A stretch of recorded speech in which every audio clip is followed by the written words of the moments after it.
Welcome, folks. We're live at Wood Forest Bank Stadium for a big homecoming matchup tonight. Oak Ridge War Eagles celebrating homecoming as they take on district rivals, the Willis Wildcats. It's a beautiful night out here at Wood Forest Stadium, 73 degrees as we're about 28 minutes to kick off. We've got the wonderful Oak Ridge Band just beneath us to the left of the press box, and they're practicing for their big performance. They'll be performing after the game as halftime is reserved for the homecoming announcements. Both teams trying to bounce back after losses last week. Oak Ridge coming in with a 4-2 record after dropping a game to the Woodlands last week, 31-21. They're 1-1 in district play. Willis comes in following a 24-7 loss to College Park. They're winless on the season, sitting at 0-6 and 0-2 in the district. So they're coming in looking for their first win of the season. Oak Ridge going to do anything to stop that from happening on their homecoming night. A look at some of the rankings for these teams in their regions. Oak Ridge, Region 2, they're ranked 39th. And for all 6A schools in the state of Texas, they come in ranked 81st. And then in the entire state of Texas, Oak Ridge coming in at 208. They dropped about 54 spots following last week's loss to the Woodlands. Willis surprisingly actually went up in the polls in the rankings following that loss last week. They're ranked 148th in their region and 147th in all the 6A schools in Texas. And then in the state, they are ranked 408th. They're led by senior quarterback Steele Bardwell. On the season, he's thrown for just under 1,000 yards at 955 yards. They're averaging 217 passing yards a game and a 51% completion percentage for Bardwell. Willis averaging 14 points a game. Oak Ridge coming in at 24 points a game, so clearly an advantage to Oak Ridge. Rankings, record, and scoring average. They'll try to hold off the Wildcats to celebrate their homecoming with a big win tonight.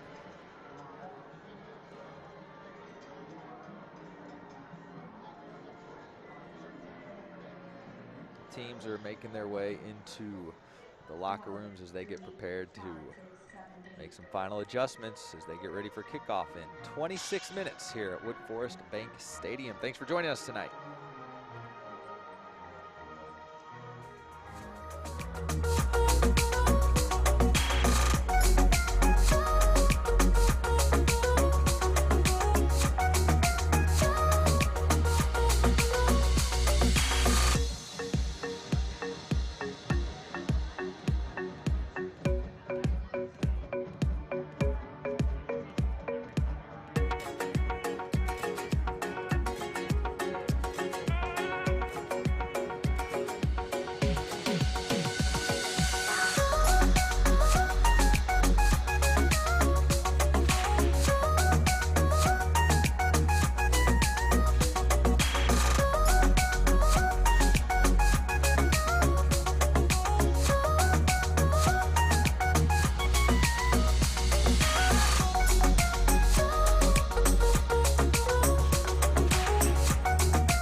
Should an emergency occur, instructions will be provided through public address system.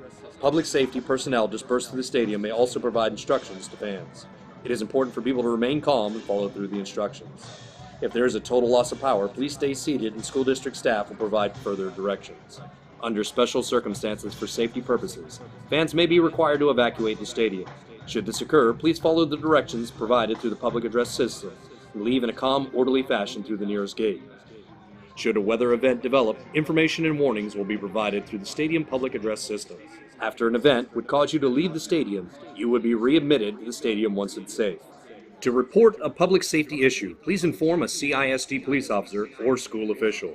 Lastly, please remember, if you see something, say something. Good evening, football fans, and welcome to tonight's game. This game is being conducted according to the rules and regulations of the UIL. Regardless of the outcome of tonight's game, all of the players and students have proven their willingness to work and sacrifice in order to achieve excellence.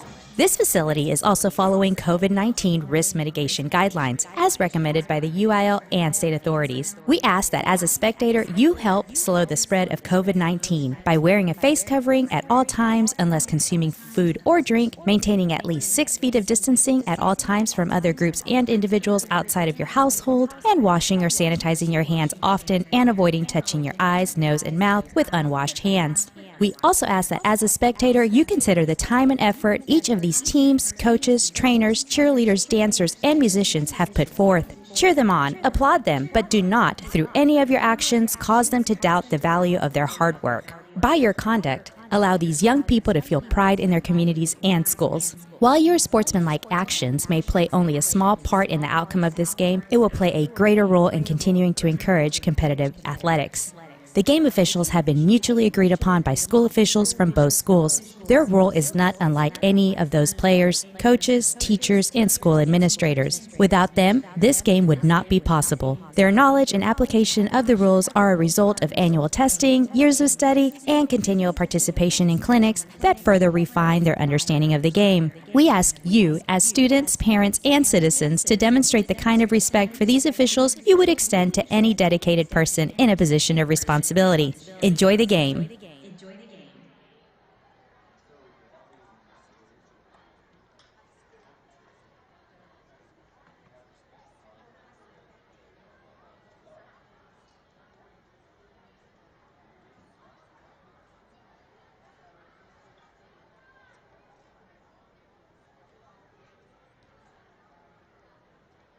Ladies and gentlemen, good evening and welcome to beautiful Wood Forest Bank Stadium, home field of your Oak Ridge War Eagles.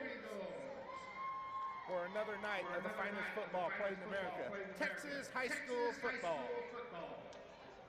This evening, 6A Region 2 District 13 contest features the visiting Willis Wildcats versus the War Eagles of Oak Ridge High School.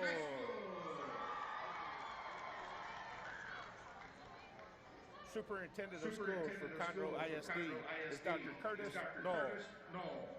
Conroe ISD Athletic Director is Mr. Danny Long. The principal of Willis High School is Ms. Stephanie Hodkins. And the principal of Oak Ridge High School is Dr. A.J. Levecki.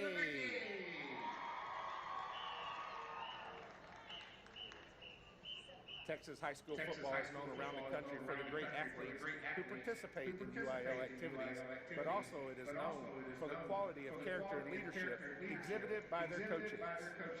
The head coach for Willis High School is Mr. Michael Wall. And the head coach for your War Eagles is Mr. Mark Smith.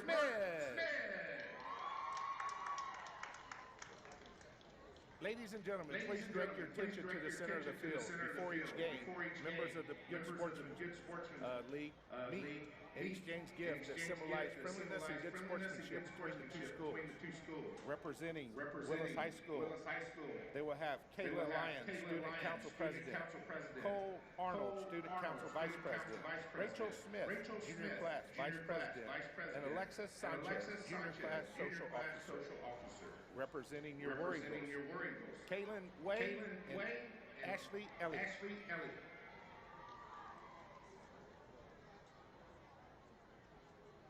Let's give our young people a round of applause.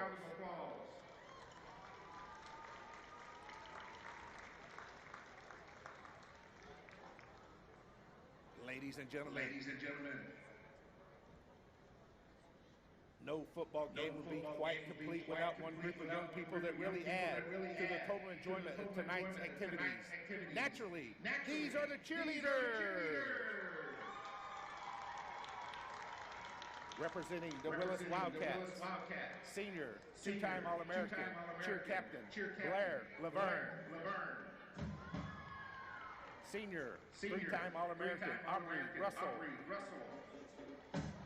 Senior, Spirit Officer and All-American Kayla Lyons. Senior, Spirit Officer and All-American Lindsay Davenport.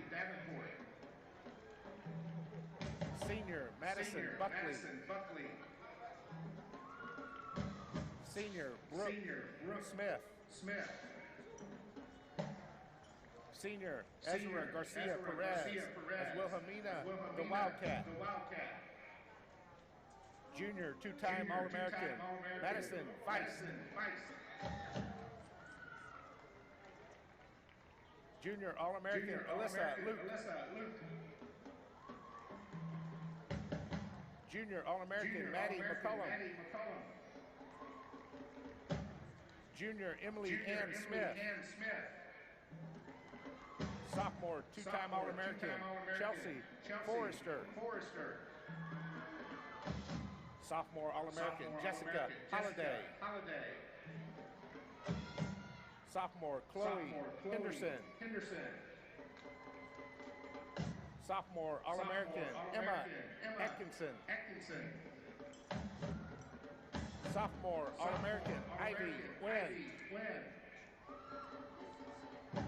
Sophomore Katie Leggett. Sophomore Autumn Keika as Willie the Wildcat. The Wildcat cheerleaders are coached by Molly Daughtery. And now for your Oak Ridge varsity cheerleaders.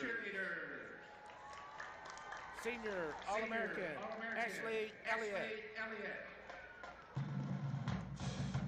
Senior Kaylin Way. Senior co-captain and All-American Cameron Webster. Senior captain and All-American Taylor Peck. Senior All-American Maddie Farmer. Senior All-American Victoria Allen. Junior Lauren Bryant. Junior All-American Mary Dillard. Junior All-American Jaden Montgomery. Junior Kylie Deborah Denise.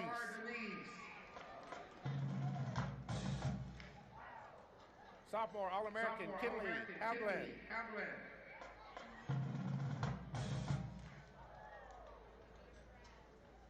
Junior All-American Jenna Gutera. Sophomore All-American Emmy Clark. Sophomore Dante Bradford. Sophomore Michelle Morris. Sophomore All-American Avery Farmer. Sophomore Scarlett Schultz. Sophomore All-American Allison Twilla. And now for our Oak Ridge Junior Varsity cheerleaders. Sophomore Megan Charles. Sophomore Audrey Edwards. Sophomore Bailey Heinrich. Sophomore Natalie Avina. Junior Miranda McKinney.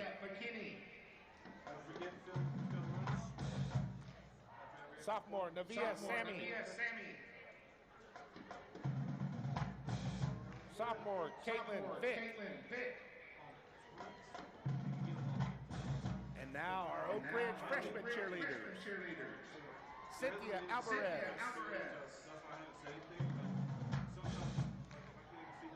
Michaela Castello. Katie Montgomery. Violet Hopkins. Emmy Hutera. Kaylee Wells. Edward Wilson.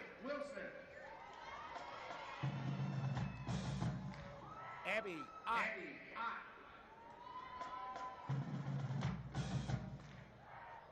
Mary Friedman.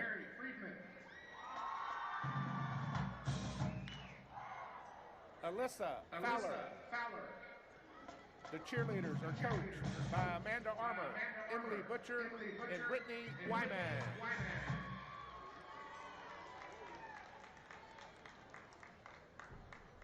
Ladies and gentlemen, would you please stand? We ask that you take a moment to consider in your own way the safety of the players and participants in this contest, the sportsmanship that will be displayed, and everyone's safe return home. Please join in a moment of silence.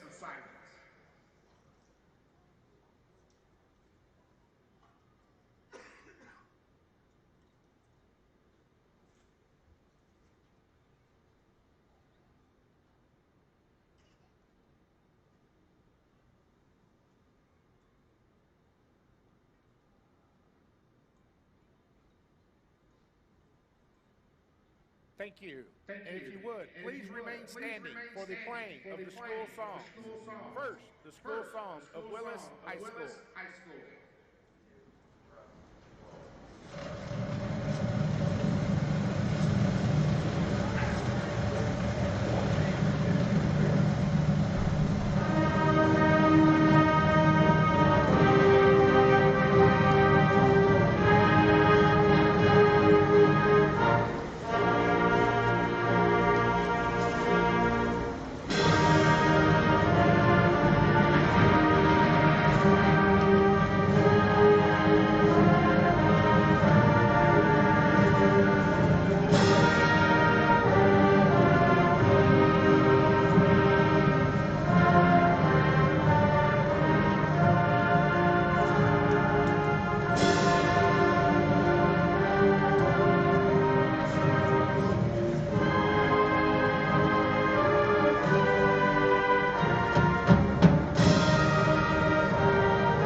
And now, the school song of Oak Ridge High School.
Shopping for a new or used vehicle, or just looking for a place for good, reliable service? Go with the name you know. Gullo Ford, Gullo Mazda, and Gullo Toyota. The Gullo family has been serving the Conroe Woodlands area since 1970. So the next time you're shopping for a new or used vehicle, or just need service, do yourself a favor and go see Gullo Toyota, Gullo Mazda, and Gullo Ford. Or log on anytime at GulloAuto.com. Gullo, let's drive.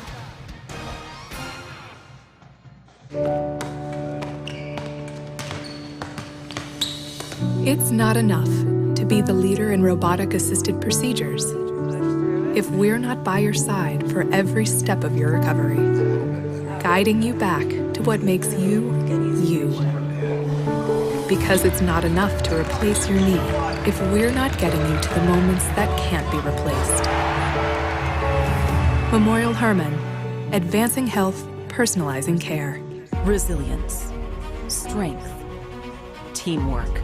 We're no strangers to disaster, and our spirit is even bigger than our state. We're Montgomery County's hometown bank, Wood Forest National Bank, with over 25 area locations to assist you.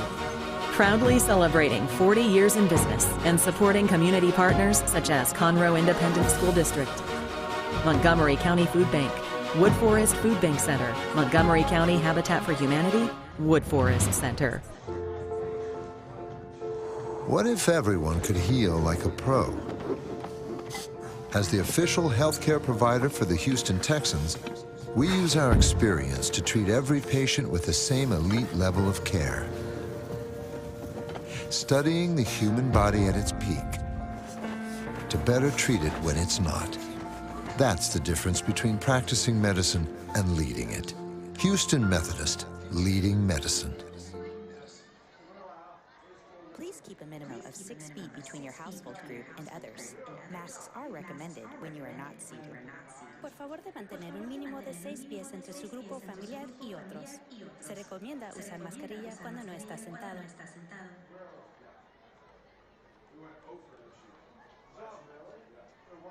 All right, thanks for joining us tonight. Wood Forest Bank Stadium, where the Oak Ridge War Eagles are playing host to the Willis Wildcats. It is homecoming night for Oak Ridge. They're looking to build on their 4-2 record tonight with another district win. That'll put them over 500 in district play. With a win tonight, they'll be at 2-1. Willis coming in winless at 0-6, so they're looking for their first win of the season. It's a beautiful night to be out here at Wood Forest Bank Stadium, 73 degrees. We're just about 6.5 minutes to kickoff, and we're probably mere seconds, if not a couple minutes away from the teams taking the field.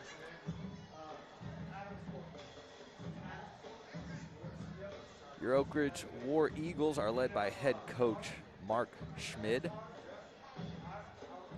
Willis comes in headed by Michael Wall. All the numbers favor Oak Ridge coming into this homecoming matchup.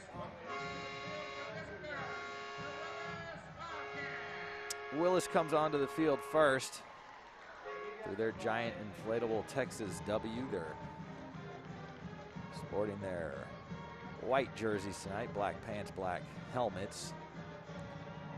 Oak Ridge will be out any moment. Tonight they're going with red jerseys, gray pants, blue helmets. War Eagles trying to rebound after a 31-21 loss to the Woodlands last week. Willis lost last week to College Park 24-7. So both teams trying to right the ship this week. Oak Ridge going to do their best to have a excellent Friday night homecoming game here.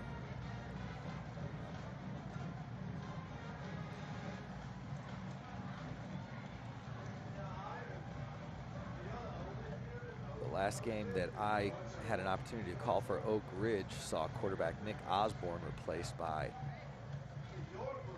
sophomore quarterback Smedley.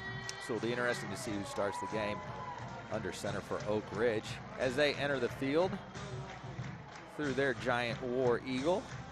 They look like they're ready to play. Just 5 minutes to kick off.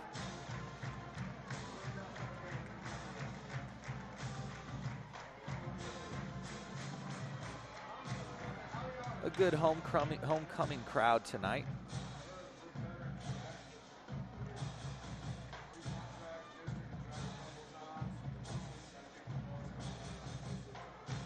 Oak Ridge, of all the 6A schools in the state, come in ranked 81st. They dropped a few spots in the rankings after last week's loss, but with a win, their record would improve to 5-2, a very respectable 5-2. 2-1 in district play.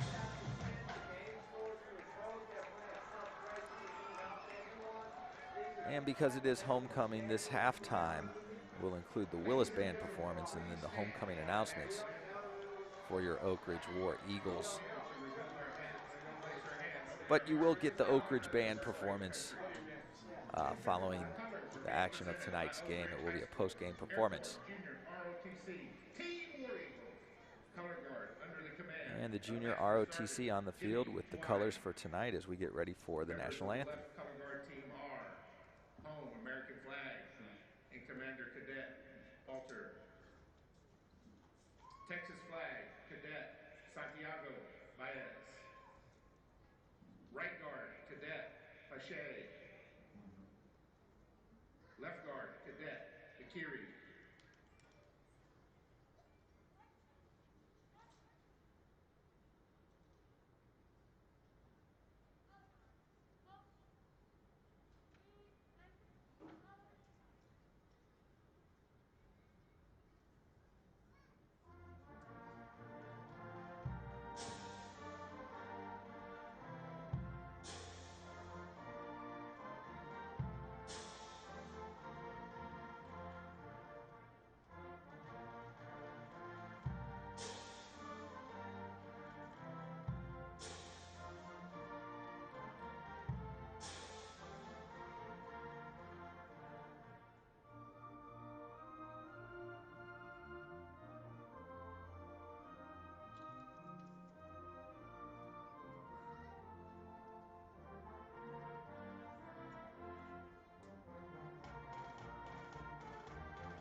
Another great performance of our national anthem from the Oak Ridge War Eagles Band. You got to give it to these high school bands. Very talented, and it's really tough to top a performance that you get for the national anthem than they just gave us here. We are less than 2 minutes from the coin toss and kickoff. Again, tonight is homecoming. Oak Ridge looking for a big win tonight against Willis. Willis coming in 0-6. Looking at their first win of the season. They're averaging just about 14 points a game. War Eagles 10 points more a game, sitting at about 24 points a game.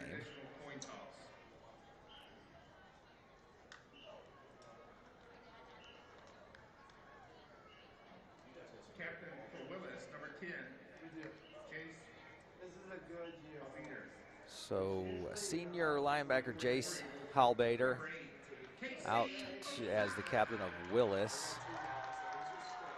Casey Osai, the senior linebacker for Oak Ridge, out for the coin toss.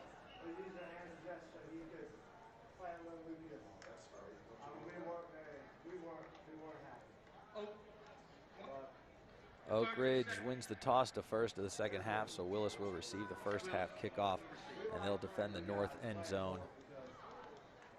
Oak Ridge defending the south end zone in this first half of tonight's action. Mere seconds away from kickoff. Thank you for joining us tonight.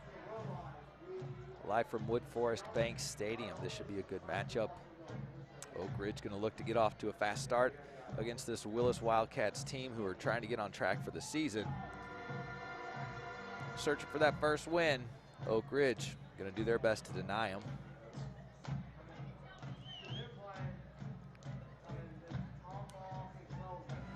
Oak Ridge out on the field, ready for the kickoff. Waiting for the Wildcats to get on their side of the field, and we'll be ready to start tonight.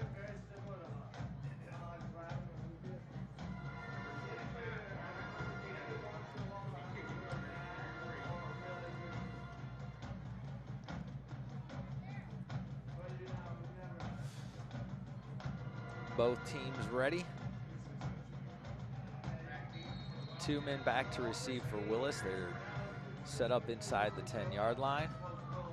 And we're off tonight. This kick a little bit short and out of bounds at about the 15-yard line. That'll draw a flag and give Willis decent field position to start tonight's game. Conroe ISD would like to thank our anchor partners for their support: Buckaloo Chevrolet, Wood Forest National Bank, Memorial Hermann, the Woodlands Medical Center, Houston Methodist, the Woodlands Hospital, and Gullo Auto Group. Willis will start from their own 30.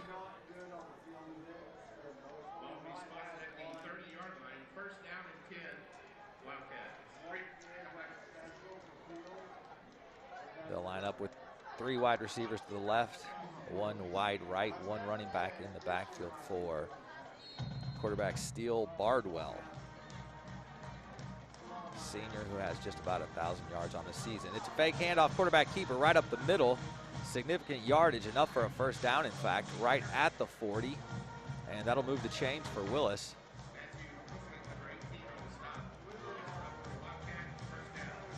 And Willis quickly to the line as the play comes in from the sideline and they're ready to go. Same formation.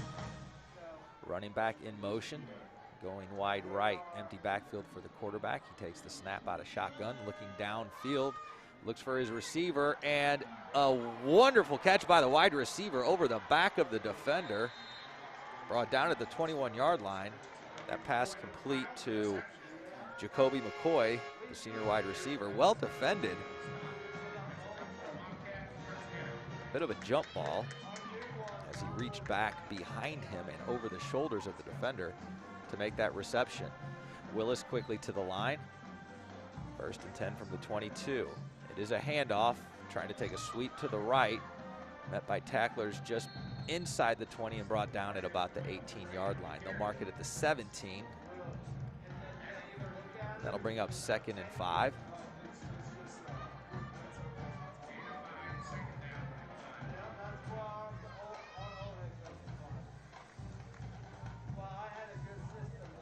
Quarterback Bardwell directing traffic, getting his wide receivers where he'd like them. That's 3 to the left, 1 wide right. Takes a snap, looking to the corner of the end zone, has his man. The throw was a bit off and incomplete. Jamarius Wells, the intended target. So Willis going for a quick score, can't connect, brings up 3rd and 5.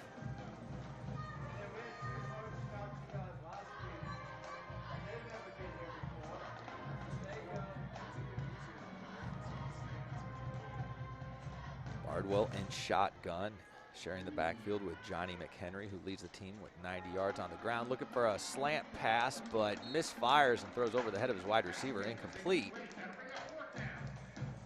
Jacoby McCoy, the intended target. It'll be 4th and 5 from the 17, and it looks like they're bringing in their kicking unit. But with Bardwell as the holder, you have to keep your eye on for any potential trickery, as he is more than capable of turning this field goal attempt into a passing attempt. We'll see what they've got in mind. The snap is good and down. The kick is up. And that kick is good. So Willis scores quickly tonight. Less than 2 minutes to go down the field, just about a minute and a half. However, Oak Ridge holding them to just that field goal. It is Willis 3, Oak Ridge nothing, as Oak Ridge gets set to receive the ball for the first time this half.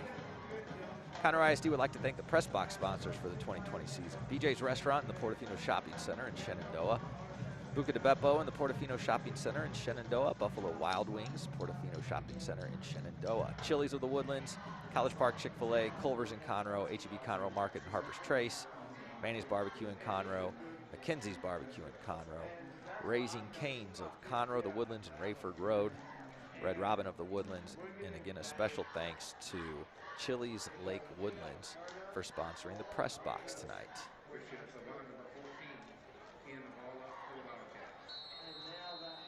Oak Ridge ready to get the ball. They want to respond with a score of their own here on homecoming night. They've got their 2 receivers back, setting up at about the 7-yard line to receive this kick.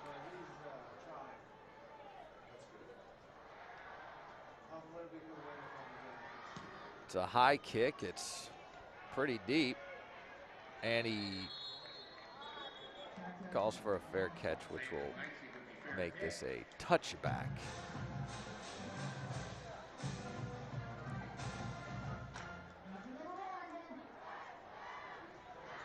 A few more press box sponsors for the 2020 season: Russo's New York Pizzeria in Conroe, Spectrum in Oak Ridge, Spring Creek Barbecue, Portofino Shopping Center in Shenandoah, Texas Roadhouse Conroe, Vernon's Country Catfish in Conroe, and Wings and More in Conroe. First series for Oak Ridge. Looks like Smedley, a quarterback wide open, wide receiver down the middle. He's got everybody beat, and if he does not trip over his own feet, folks, this is a touchdown. One play, big score. Touchdown Oak Ridge. That pass was complete to senior wide receiver Lightsey. Just like that, sophomore quarterback Smedley. 1 for 1 with 1 touchdown. That'll go down as a 75-yard touchdown pass. They're lining up to go for 2, although they switched their formation, and it looks like they'll go for the traditional point after try.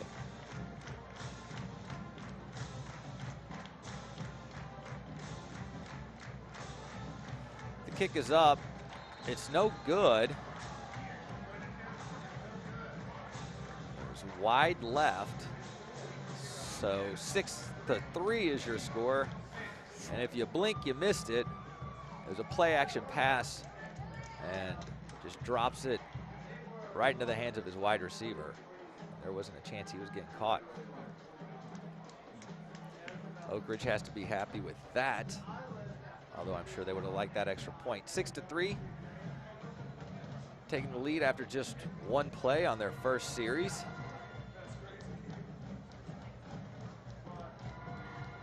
Willis going to have to try to regroup after that.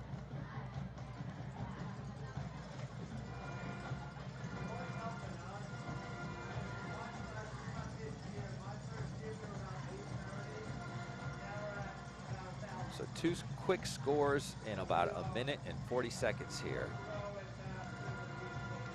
on this homecoming Friday night for the Oak Ridge War Eagles.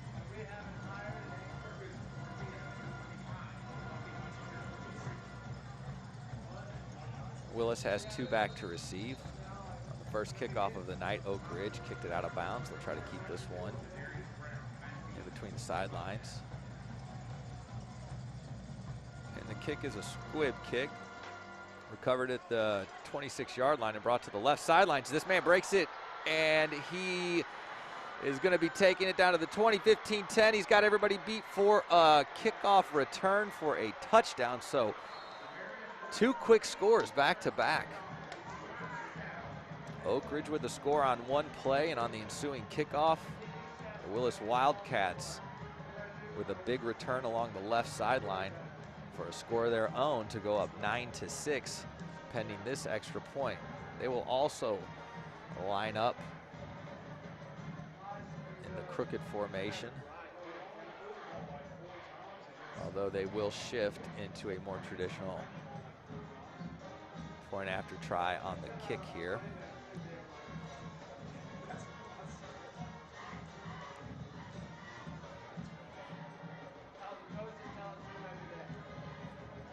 The snap is down and the kick is up. The flag is going to be against Oak Ridge. I think they jumped off sides.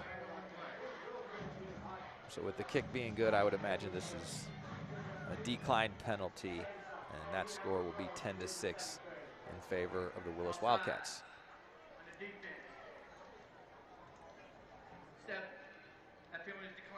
So it was an offsides call against the War Eagles, but of course Willis declines it, takes the extra point, and goes up 10-6.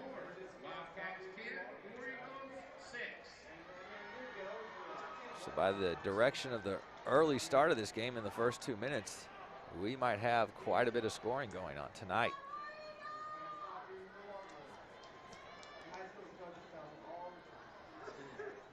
Oak Ridge going to get the ball for the second time.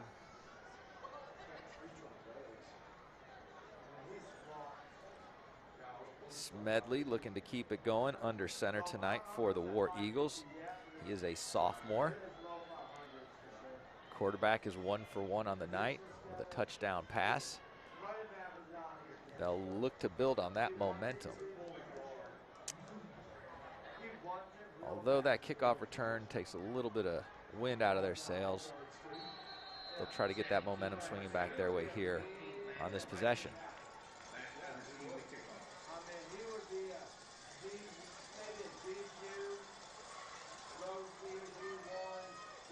So this Willis kicker,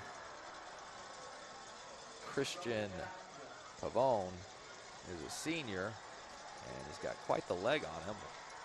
This kick is going to be into the end zone and out of the end zone. So a very strong leg.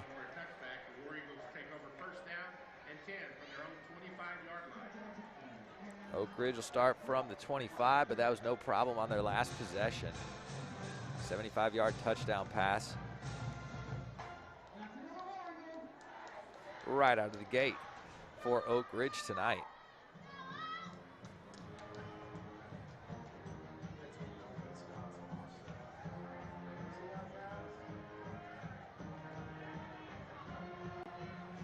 Smedley in shotgun with 2 wide receivers to his right, 1 left. It is a sweep to the right side.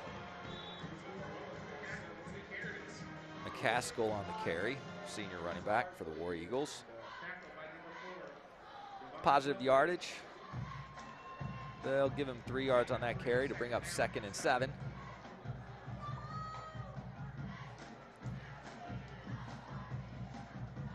He's got 2 in the backfield with him now from shotgun.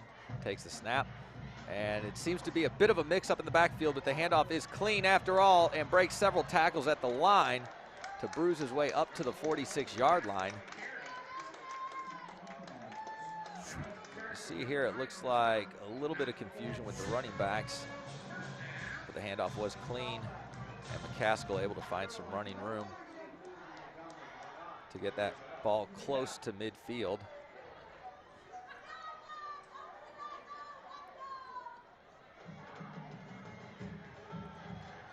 Oak Ridge with the play in, sends a wide receiver in motion. It is a fake handoff to the wide receiver and then a handoff to McCaskill in the backfield. Stuffed immediately for a loss. So nothing doing on that play. And a loss of about 5 yards. War Eagles looking at 2nd and, they'll say 14. From their own 42-yard line. Smedley has 3 wide receivers to his left, 1 to his right. 1 man in the backfield. The snap is good. He's looking to his left and then dumps it off to McCaskill on a screen play. He finds some room to run, hits the right sideline, drops his shoulder, rocks a would-be tackler, and he's brought down right at the 1st down marker. It seems like they're getting ready to move the chains, but there hasn't been an official signal from the refs yet. Now they will give them the 1st down. And Oak Ridge is across midfield. Now from the Willis 44.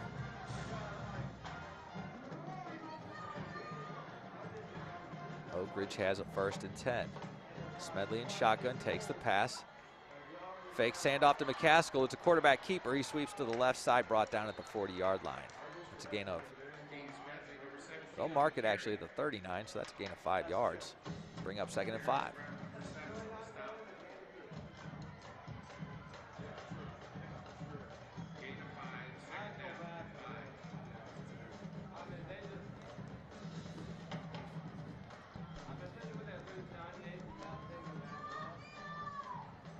Oak Ridge getting set with the play, coming in from the sideline. 2 in the backfield with Smedley. He'll pitch it to his right. McCaskill has some running room on the right side. He takes it to the sideline and forced out of bounds at about the 24-yard line. Plenty enough yardage for that 1st down. War Eagles with a brand new set of downs here. Lots of running room in this running game for Oak Ridge.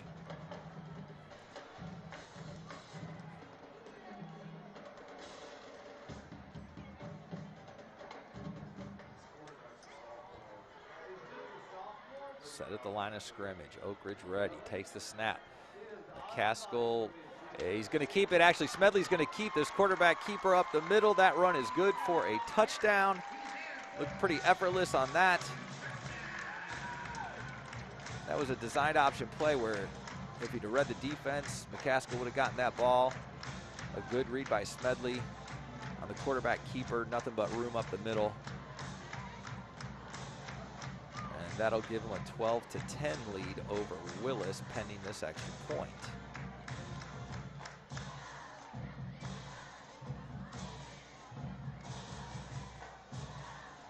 Snap is down, the kick is up, and the kick is good. So the War Eagles take the lead from Willis, 13-10. It's been a very entertaining first quarter as we're just about 5 minutes into the game.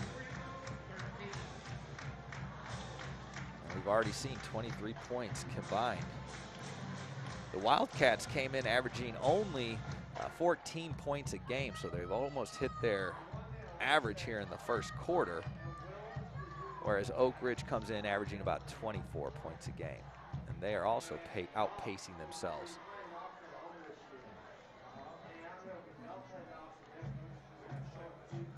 Conroe ISD would like to thank our founding partners for their support: Shenandoah Municipal Development District, Richmond Realty Group, Consolidated Communications, Lone Star College, Artavia, St. Luke's Health, Sam Houston State University, and the Woodland Sports Medicine.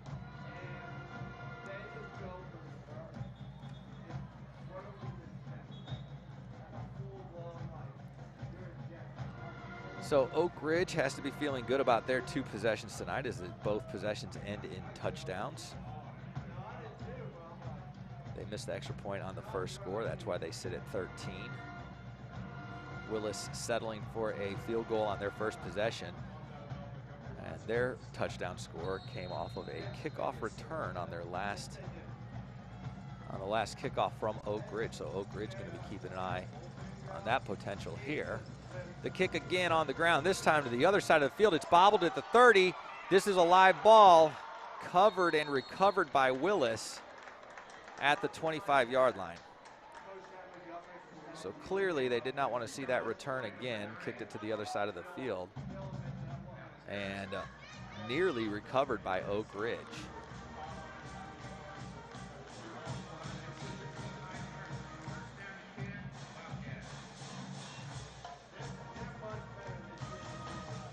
War Eagles defense will look for a quick series here to give their offense the chance to capitalize on the momentum that they've established early in the game here. Steele Bardwell. You could not come up with a better name for a quarterback. In shotgun for Willis. Finds his wide receiver to the left. They connect. Brought down immediately at the 30. If he breaks one tackle, he's gone on that play because it was that man and nobody else to make the hit. Ends up being really just about a 4-yard gain, so 2nd and 6 for Willis from the shotgun. 2 wide receivers to his right, 1 to his left, and 1 in the backfield. It's a play action pass. He's going to pass it short at the line of scrimmage. They do call it an incomplete pass. It was a forward pass. So that'll bring up 3rd and 6 for the Wildcats.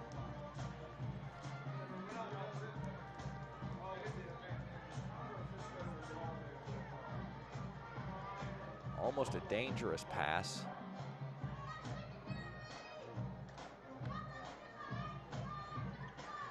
Empty backfield, 5 wide receivers.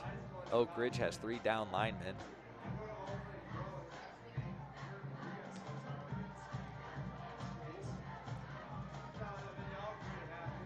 Looking to his left, flushed out of the pocket, now looking deep to his right, has a man open. The reception is complete. He's brought down just inside the 40-yard line on the Oak Ridge side of the field.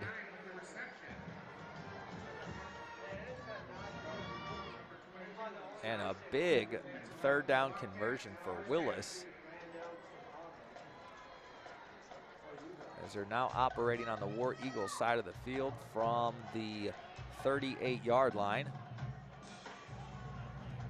Wide receiver in motion from the right to the left. The handoff goes to the wide receiver. He is hit behind the line of scrimmage and dropped for a loss of about 4 yards. So that wasn't fooling anybody, as looks like the linebackers busted through the line of scrimmage there to make the hit almost immediately upon the handoff. 2nd and 14 for Willis.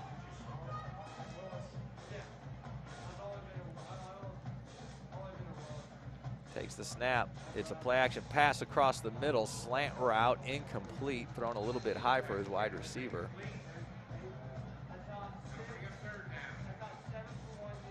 So that'll bring up 3rd and long. This is a hard one to convert on. They're looking at 14 yards. Except there is a flag, and it's a personal foul. Roughing the quarterback.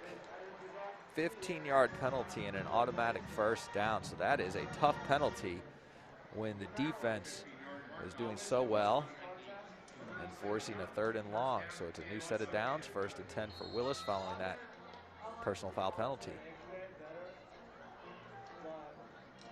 From the Oak Ridge 27-yard line, quarterback takes the snap, looks to his right, and the pass is a little bit strong.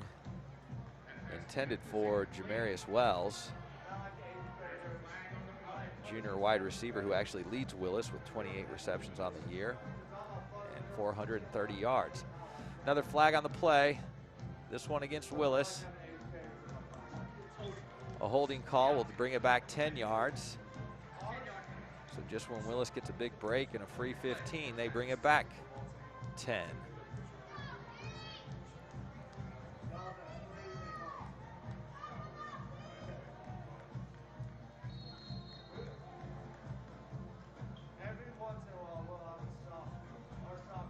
It's still 1st down, but they're looking at 20 yards to get another.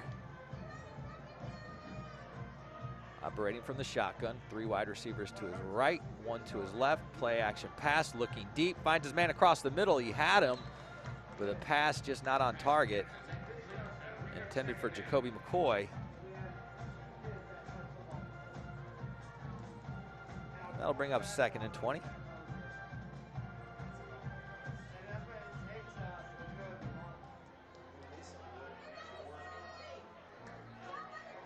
More accurate throw might have found his wide receiver. Operating from the shotgun, rolls to his right. Design play to throw to his left. This is hit immediately. The ball is out. It's a loose ball fumble. And there has been no call yet. It looks like Willis gets to retain the ball, if only because that fumble may have gone out of bounds. I'm not sure if it was recovered cleanly by either team. But now Willis has a 3rd and forever. They're spotted at the Oak Ridge 48-yard line. They need to make it to about the 17-yard line for the 1st down. So they'll call it a 3rd and 29. Empty backfield, 5 wide receivers. There's going to be an official whistle. I'm not sure if it's a timeout or if it was an issue with the clock.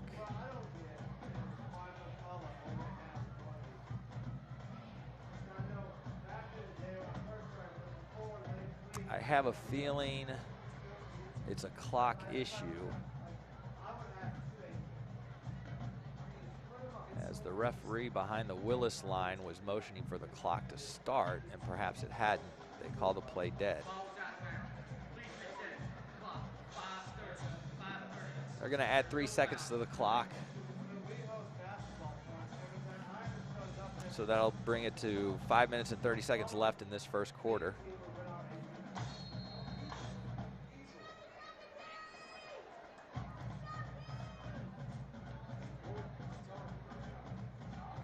And I'm not sure I ever saw the official reset, except the clock is now running. So we're good to go. It is 3rd and 29. They'll put a running back in the backfield. The snap is good. Quarterback flushed out of the pocket. Motioning to his wide receiver to make a cut for it. He can't make his throw there. It skips off the ground, and that will force Willis to punt this away, as they had made it into good field position, but a holding penalty followed by a fumble, which actually went backwards on Willis, just created a terrible field position for them. Oak Ridge ready to receive this punt with one back. He's going to set up at the 10-yard line.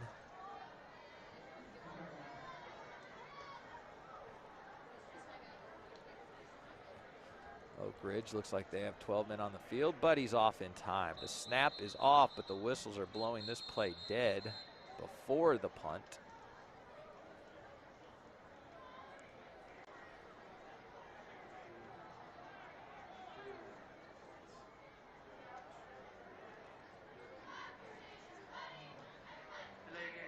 And a delay game penalty.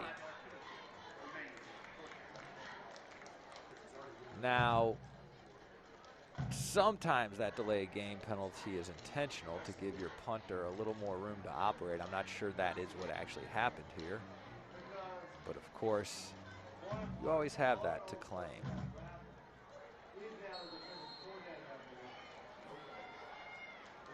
So that just puts him 5 yards back.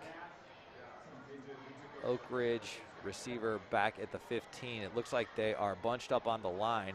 Oak Ridge going to go strong after this punter, it would appear, looking for a block. He gets the punt off. It's a high punt. It's a good punt. It's a fair catch signal, and he catches it at about the 12 or 13-yard line. So that's the right thing to do there with the fair catch, but it does give Oak Ridge quite the field to work with. However, they have not had too much trouble on their 2 possessions tonight, 2 scores.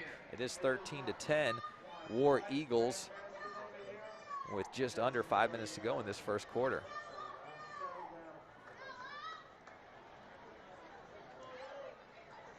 So Smedley's the quarterback in the backfield, usually shares that backfield with senior running back McCaskill. And both Smedley and McCaskill showing the ability to run against the Willis defense tonight. McCaskill with the handoff. He brings it up the middle. He fights off would-be tacklers. He's still not brought down. That was at least 7 yards after contact. So a strong run from the senior running back. They'll actually call it a 10-yard gain and move the chains. So a new set of downs for the War Eagles.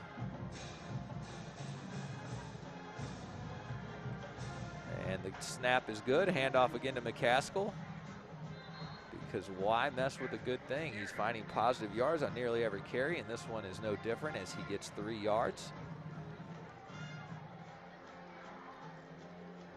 Giving the ball up to about the 26-yard line.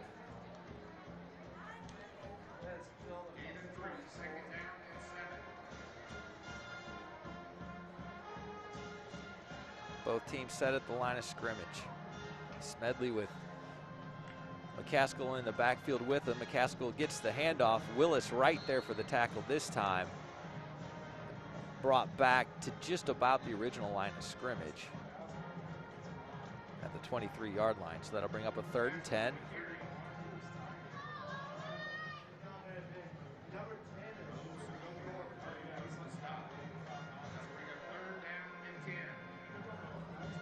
Big 3rd down for Oak Ridge. I don't believe tonight that they've operated on a 3rd and long. Everything's been kind of shorter conversions and big plays for them. From the shotgun, it's a snap. Play action pass. Smedley looking deep. He's got a wide receiver. This one is defended well and swatted away.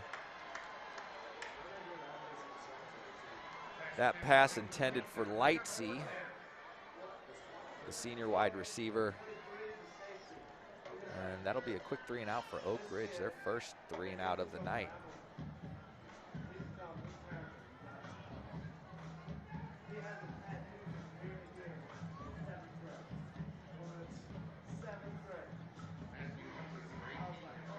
Willis waiting for the punt, 2 men back at about the 45-yard line. Punter set up inside the 10, looking for a clean snap, which it is. The kick is up.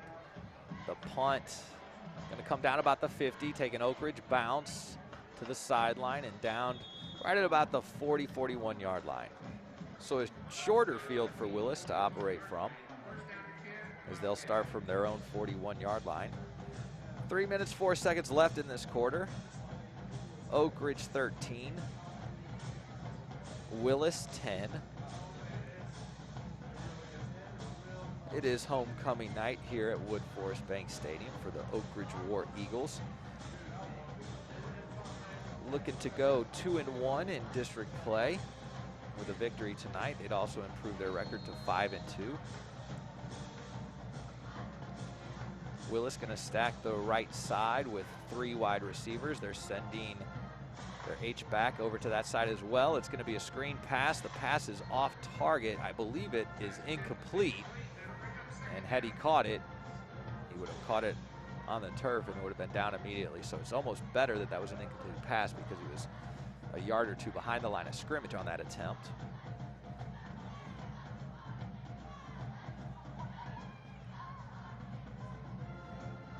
So now from a pistol formation, 4 wide receivers and a running back lined up behind the quarterback in shotgun. He'll put that man in motion to the right side. It's a quarterback keeper by design.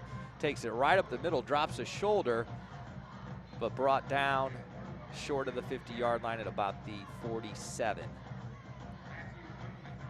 That'll bring up a 3rd down and about 4 or 5 yards to go. They'll call it 3rd and 4. Oak Ridge defense looking to return the favor to Willis and force a 3 and out so they can get their offense right back on the field and add to their 13-10 lead. 3 down linemen for the Oak Ridge defense. They've been able to get a little bit of pressure on this quarterback. It is a handoff up the middle, and he'll bruise his way up past the 1st down marker, and in fact, inside Oak Ridge territory to the 43-yard line. That's Johnny McHenry, the junior running back for the Willis Wildcats.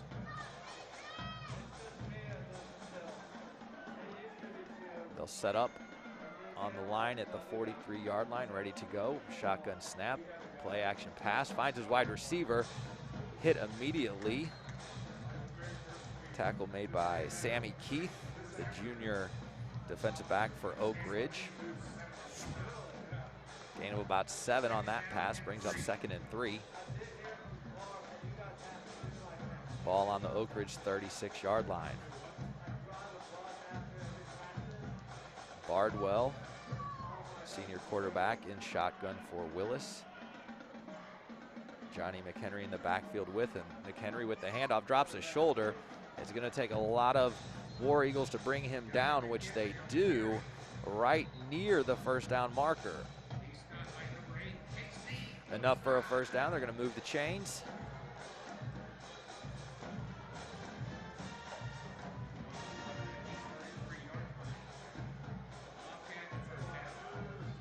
Willis has the ball on the Oak Ridge 33, new set of downs.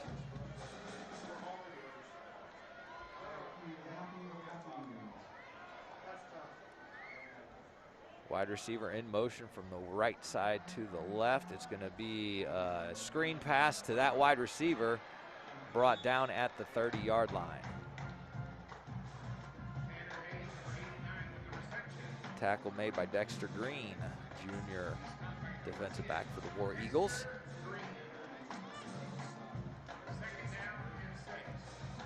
Wildcats looking at a 2nd and 6 from the 29-yard line.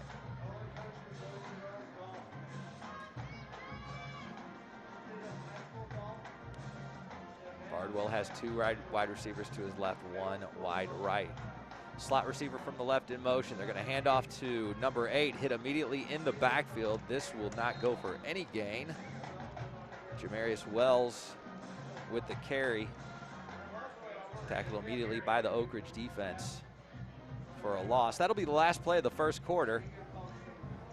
On this homecoming night for the Oak Ridge War Eagles, they're holding on to a 13-10 lead over the Willis Wildcats.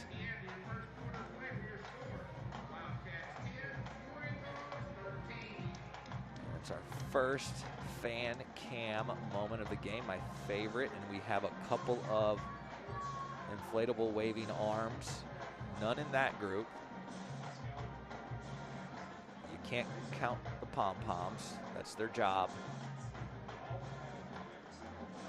I see a few people. There we go. It's going to take the kids. The adults don't know what's going on. It was a little bit better in weeks past.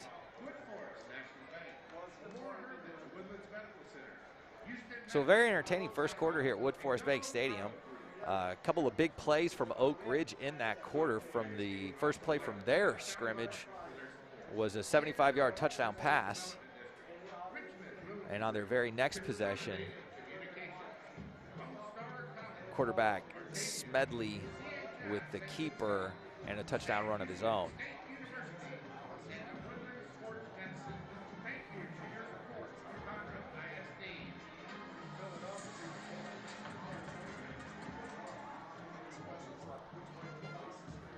So we're ready to start the second quarter. Oak Ridge now going from the north end zone to the south. Or excuse me, Willis going from the south to the north. They have third down, 7 yards to go. Ball's on the 30-yard line, man in motion from the right. It's a play action. This pass intended across the middle on a slant. Very well covered. That pass incomplete, bringing up a fourth down. It looks like they're going to keep their offense on the field. Willis may be going for it on this fourth down. They're only down 3. But a turnover on downs here might not be the worst. However, judging on the kickoffs alone, this kicker has quite the leg, and it does seem like they decided to attempt a field goal. There's only 10 seconds left on the play clock as they get set here. The holder is down and ready. The snap in time. The kick is up. Plenty of leg on it. And the kick is good. So Willis able to tie it at 13 on that field goal. 9 seconds into the second quarter here. We have a tie ball game. Oak Ridge 13, Willis 13.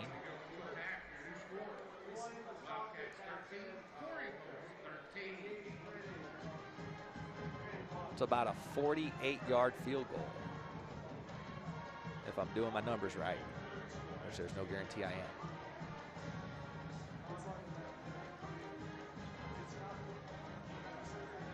So I promised some people I would say hi to them on tonight's broadcast because I teach at Crier Intermediate, and I've got a bevy of Crier cats listening to me this evening. So a big shout out to probably the best student body in Conroe School District, our Crier cats of Crier Intermediate. Thanks for hanging out with me tonight. Oak Ridge set up to get this kickoff and try to retake the lead from Willis.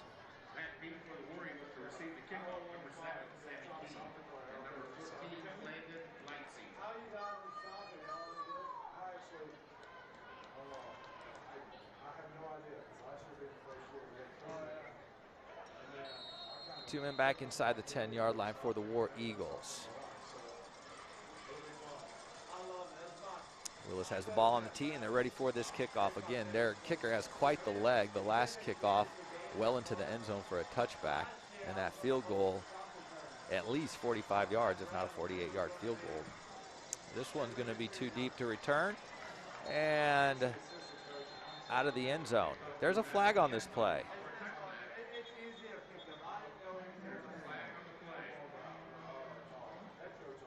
It'll be curious to see what this flag is for, as it was well after the kickoff, and it was thrown after the kickoff landed behind the end zone, very close to the Oak Ridge sideline.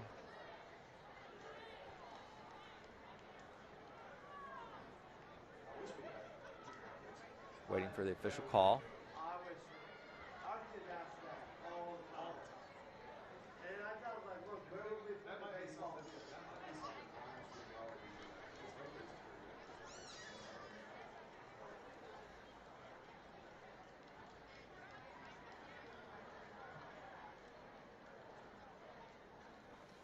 Referees communicating on this call to get it right. Seems like it's going against Oak Ridge as the spot of the ball moving back. Personal foul. Sportsmanlike conduct. Number 15 on Willis. Okay, so they're going to have to march this off in the opposite direction. That was a personal foul, unsportsmanlike conduct penalty against Willis.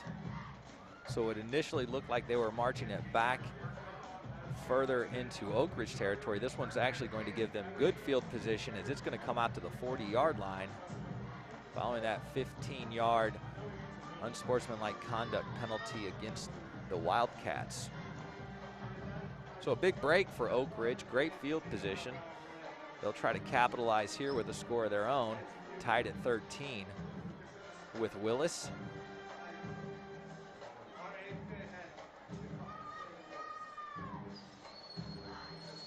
And they're going to move this to the left hash mark.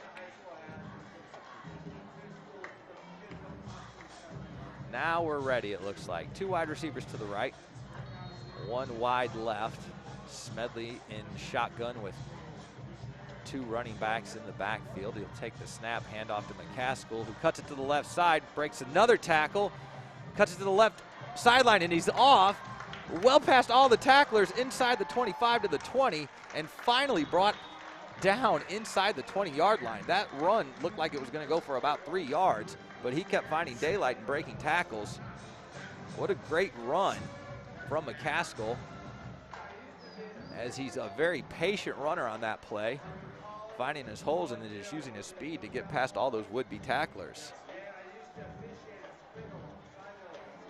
Oak Ridge at the line and ready, takes the snap. This one will be a quarterback keeper as he options it to McCaskill and decides to keep it himself. He is brought down at about the 16-yard line. So about a 2 or 3 yard gain, positive yards.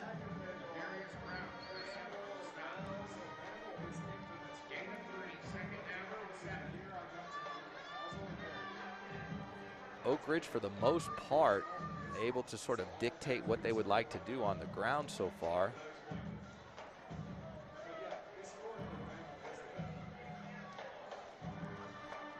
Let's see if they stay committed to this running game. Smedley in shotgun, McCaskill next to him in the backfield. Slot receiver on the left in motion. It looks like there's a bit of confusion. I think they're going to spend a timeout here to make sure they have it right. Oak Ridge calling their timeout, first one of the night. Make sure they get everything right on this second down play.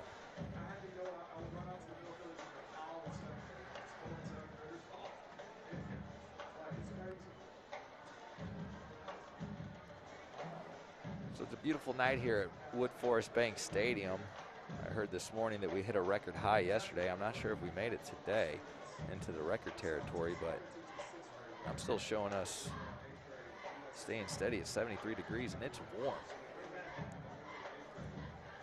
here in middle of November, believe it or not. But I'll take the warmth over the cold any day, and I'll take a nice warm evening of Friday night football any chance I get as well. Oak Ridge trying to make it a memorable homecoming, looking for their second district win of the season and their 5th win overall to improve to 5-2. Looking to cap off this possession with a score from the Willis 17. It's 2nd and 7. Smedley takes the snap, hands off to McCaskill, who makes a couple of moves up the middle for positive yardage, brought down at about the 14-yard line. That'll bring up a 3rd and about 4.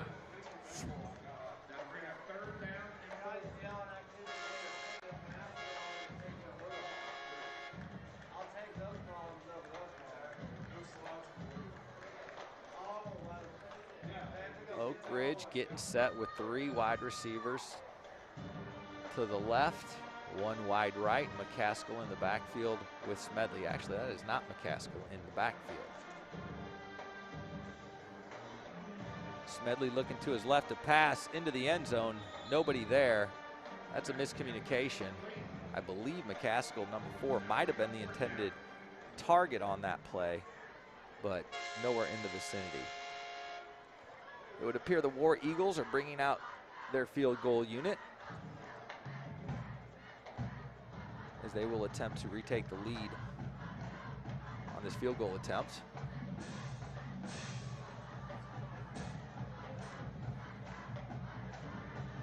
Smedley, the starting quarterback, in as the holder on this field goal try.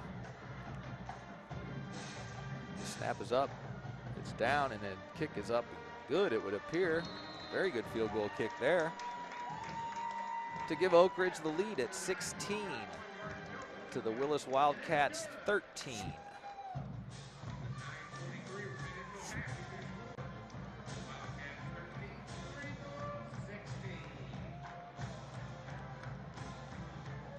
So the War Eagles defense will come out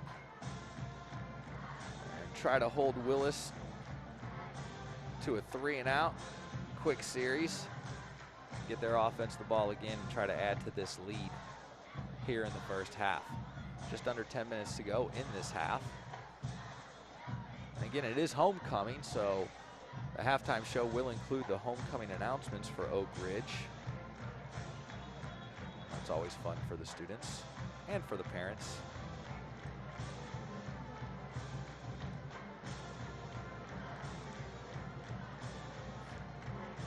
Willis Wildcats making it out on the field for this kickoff. They've got 2 back to return. Setting up around the 10-yard line. Oak Ridge not able to make it that far. Instead opting for the squib kicks, which they'll do again. This one down the middle, recovered at the 24-yard line, brought up the middle and hit hard at the 33-yard line and brought down. That's where Willis will start, from about the 34-yard line.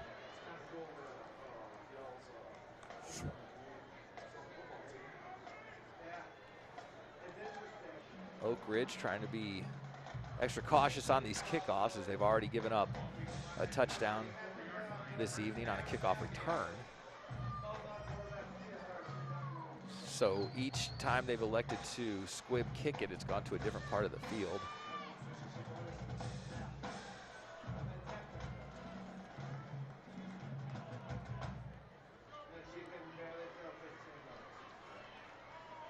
Quarterback snap, he's looking deep on this play. It is caught by the wide receiver, and this one is going to be good for a touchdown as well. The Wildcats with a quick score.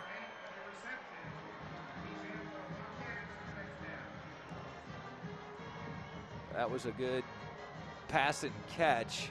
It wasn't poorly defended, but the defender made a play on the ball, which allowed for that half-step separation from the wide receiver. And with a well-placed pass, the wide receiver able to take it into the end zone relatively unchallenged.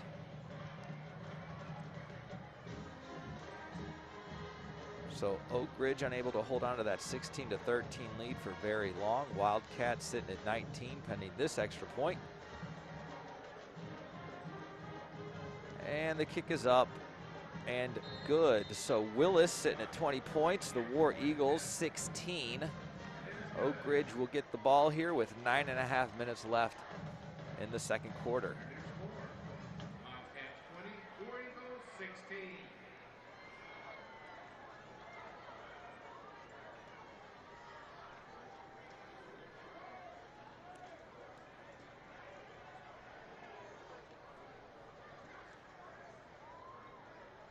So an entertaining first half so far, with 36 total points scored between the two teams, and a couple of big plays in there as well. 44, 42, I'm sorry, 15-yard penalty on the kickoff. So a personal foul penalty, which is going to be assessed on this kickoff. But I did not actually catch who they were making the call against, so we're going to have to wait and see where they tee up the ball on this ensuing kickoff.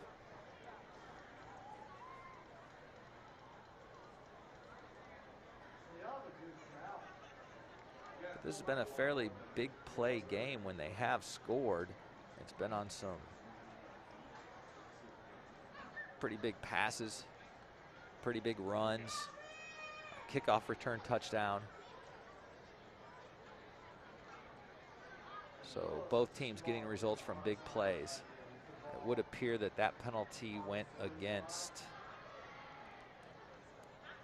Oak Ridge, as Willis will be kicking off from the Oak Ridge 45-yard line. So unless they're going to try to do something interesting with this kickoff, it's almost certainly going to be a touchback.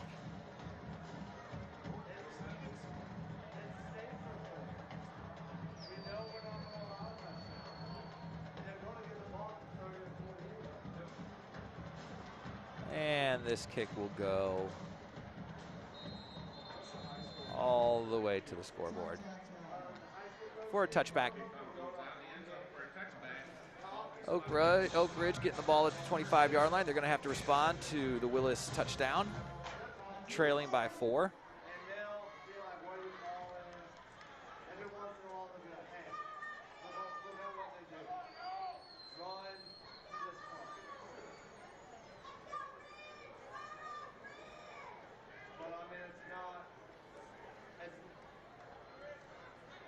Smedley in shotgun, getting ready for the War Eagles. 2 in the backfield with him, including McCaskill, who's handled the majority of the carries tonight. And it's a handoff up the middle to McCaskill, hit after about a 1 or 2 yard gain, and brought down at the 27-yard line.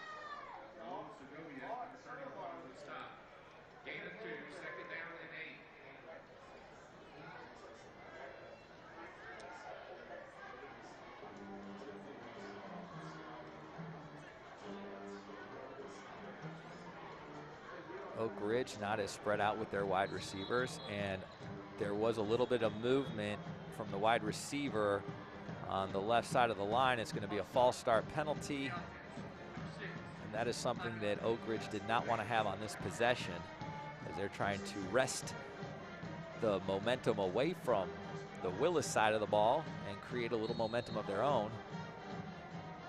That'll bring up a 2nd and 13, quickly to the line. From the shotgun, Smedley with McCaskill in the backfield with him, trying to draw Willis off sides with a change of cadence. Looks to the sideline for any adjustments. Communicating with his line. 2 seconds left on the play clock. The snap is in time. It's a play action pass. He's going to roll to his left. He is going to keep his eyes downfield, finds his wide receiver, complete but out of bounds, or then out of bounds, but there is a flag on the play. So enough for a first down, but we're going to have to wait to see what this call will do to affect that.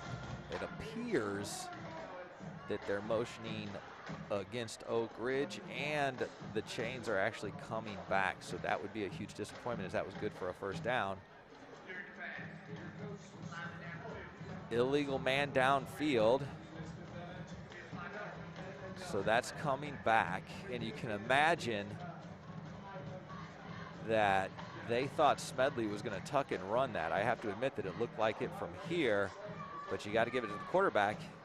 He was keeping his eyes downfield and found his man, and it would have been enough for a first down.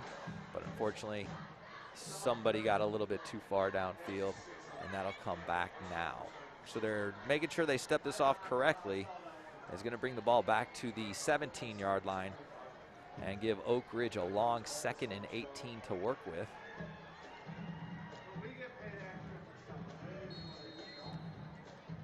Three wide receivers bunched on the left, 1 wide right. McCaskill in the backfield with Smedley. Quarterback keeper. He drops as though he's going to pass. It's a bit of a draw play. He can't get anything going there. He is dropped for a loss. Recorded as a sack and bringing up a 3rd down and very long for the War Eagles.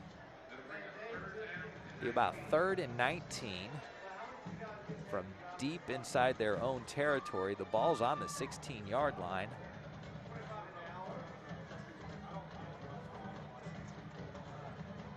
But the Willis defense has not been immune from the big play, so the War Eagles will look to get significant yards here. Back to pass and then decides to keep it. Smedley looking for room to run. Unable to even get it back to the original line of scrimmage, so that'll bring up a 4th and about 11 or 12 yards. So nothing for the War Eagles to do here except punt it away and try to get Willis deep in their own territory. It will require a good punt to do that, as they're punting from well within their own side of the field right now. Just about 7 minutes left in this half.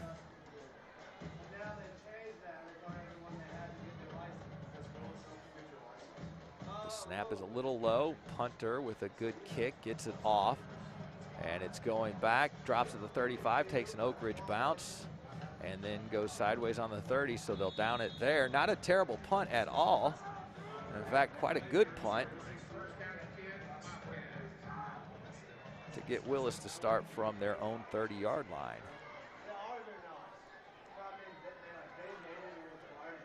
So on their last possession, Willis able to score on the first play from scrimmage with a deep pass over the top. Good for a touchdown. Oak Ridge trying to make adjustments to make sure that doesn't happen here on this set of downs.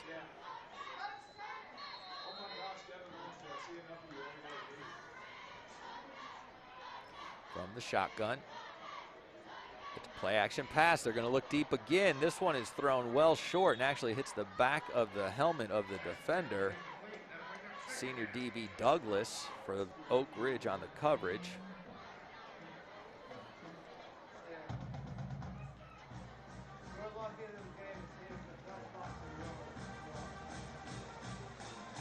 Bring up 2nd and 10.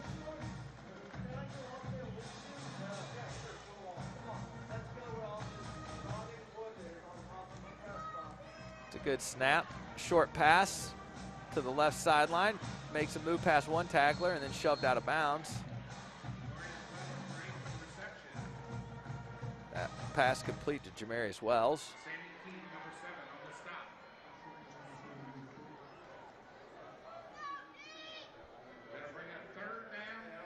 So a 3rd and long for Willis to try to convert here. 7 yards to the first down marker. They're on their own 33-yard line. 2 wide receivers on either side. Takes the snap, looks immediately to his right, finds his wide receiver open at the 40, brought down. Forward progress may have gotten him to the first down mark. They're not calling for the chains tonight. It looks like this will be a first down as they are moving the chains. Ball at the 40, new set of downs for the Wildcats.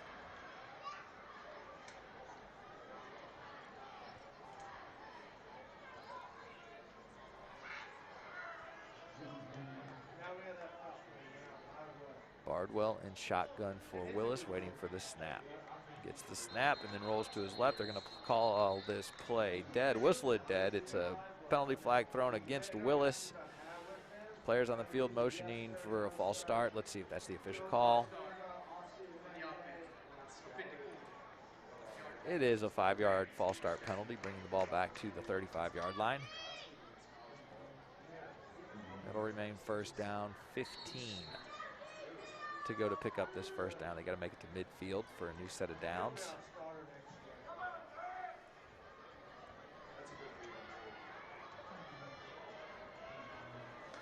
Willis looks ready with an empty backfield, 5 wide receivers with 3 to his left. Takes the snap and immediately cuts up the middle. Quarterback keeper brought down at the original line of scrimmage at the 40-yard line. So they get those 5 yards back from the penalty, but it'll bring up 2nd and 10. That was Derek Lagway in at quarterback on that play, so that was a designed Wildcat play. And Bardwell back in at quarterback, taking the snap in shotgun, sends his H-back in motion to his left. That'll set up the screen play. It's going to be more than a screenplay, as this was supposed to then turn into a pass, but he cuts it to the right side and swings long all the way across the field, just past midfield for the first down. So that was a busted play, and quick thinking to take it all the way from the left sideline to the opposite sideline, plus the 10 yards needed for that first down, and good on that conversion. From the Oak Ridge 49, Willis has a new set of downs. Johnny McHenry in the backfield. It'll be a play action pass to him and an immediate throw to number 8, Jamarius Wells. Brought down immediately by the Oak Ridge defense. It looks like Dexter Green and Sammy Keith in on the tackle.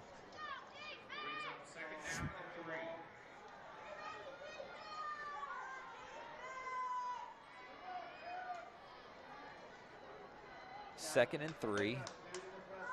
Ball's on the 43-yard line. Takes the snap, looks to his right, scrambles out of the pocket. Quarterback's going to keep it. Flags everywhere on the field. Brought down inside the 35. I would be surprised if this stands. All this thrown around where a hold would be called, and that is what the call is. So they'll lose 10 yards on that, and that was a positive gain. That would have been a new set of downs, but instead Willis has to bring it back. In fact, back into their own territory. They'll get this on the 48-yard line. They'll get another second down out of it, but it's 2nd and 13.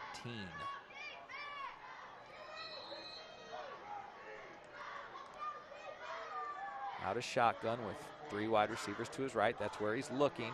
Almost intercepted, as it looks like that was Jordan Holmes on the coverage and nearly jumps the route. Jumps it well enough to bat it down. Almost looked like he could have almost had a hand on it, and then it would have been nothing but a pick 6 to follow. They'll be happy with that defense, however, bringing up 3rd and 14.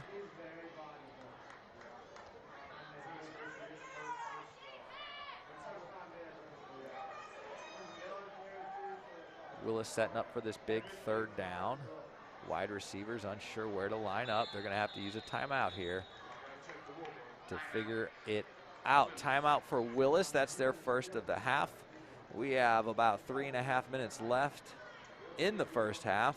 The Willis Wildcats 20, Oak Ridge War Eagles 16. And the beloved Floss Cam making its first appearance of the night. This is when I can't help but think of my students at Cryer Intermediate and their inability to impress me with their dance moves. I hope they're watching, and I hope they're taking notes, because clearly that kid right there has it going on.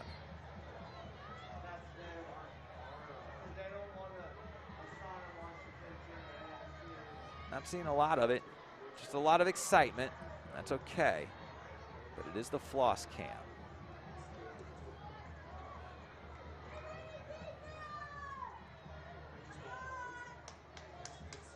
So Oak Ridge looking for a big stop here on 3rd down.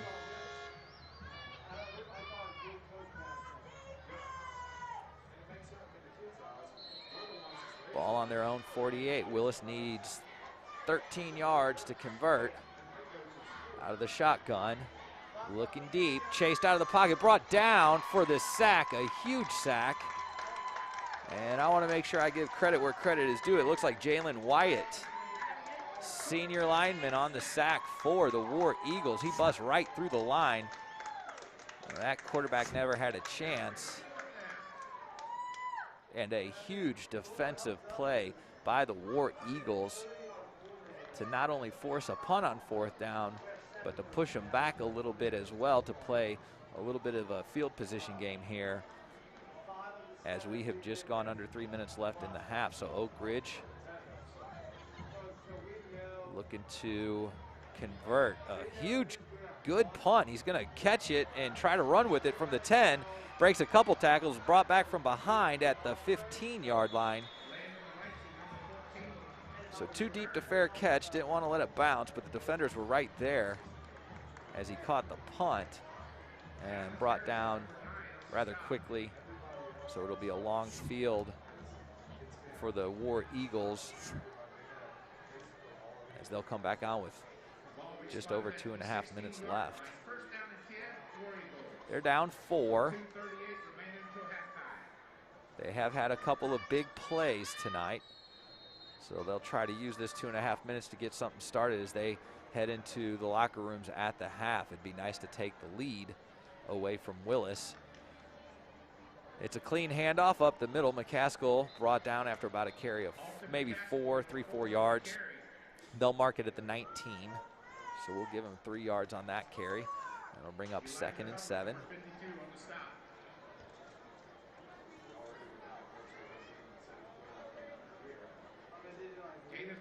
Smedley back in the shotgun for the War Eagles. It is a handoff up the middle to McCaskill, who breaks out of a tackle and makes some shifty moves to the outside. Throws a couple of stiff arms. They are unable to bring him down, but they do force him out of bounds, but not before he gets the first down. And that'll stop the clock right at 2 minutes as they reset the chains and spot the ball at the 27-yard line. A new set of downs for the War Eagles. Smedley has 4 wide receivers, 2 on either side. McCaskill's in the backfield with him. It is a handoff.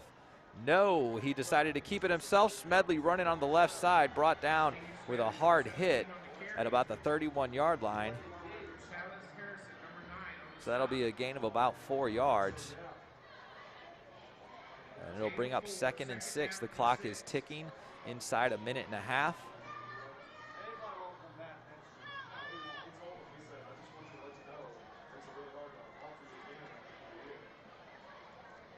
Takes the snap, hands off to McCaskill. McCaskill makes positive yards of about maybe 3 yards on that carry. So not a ton of urgency. It is, we've got a minute left in this half. The clock is ticking. It is 3rd down. 3rd down and 3 to go. War Eagles look to the sideline and make some adjustments at the line. Snap is clean, looks to his right, but then tucks the ball to carry it up the middle. Smedley gets the first down. The ball is out, but the ball is out late. They blew it dead, and he is staying on the ground. Unfortunately,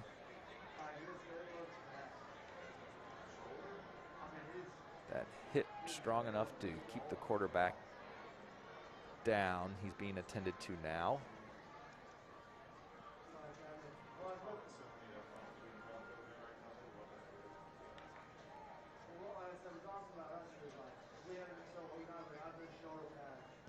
So the clock stops at 32 seconds while they attend to the quarterback on the field. War Eagles trail by 4. Willis 20, Oak Ridge 16. Quick start for Oak Ridge. And after their first 2 touchdowns, they've settled for a field goal. And a big round of applause for the sophomore quarterback as he walks off under his own power, and that's always great to see. That'll bring senior quarterback Nick Osborne back into the fold. He was actually their starter last week. So very familiar back there in the backfield. From shotgun, takes the snap. Play action. He's looking deep for his wide receiver. He's got his man, number 6, open and complete down at the 35-yard line. Jerron Jonas with the reception, a junior wide receiver. They're trying to get to the line without spending a timeout, but now we've got 19 seconds. So a quick snap and a spike. 15 seconds left on the clock. Oak Ridge has 2 timeouts left, trying to hold on to those. And now some conversation by the refs. Perhaps not enough people set on the line before that spiked ball. Don't actually see the flag on the field, however, lots of whistles. Now I see it picked up, and the call is a false start penalty against Oak Ridge. So there will be a runoff on the clock, except Oak Ridge has an option to use a timeout, which they will to prevent the runoff of the clock.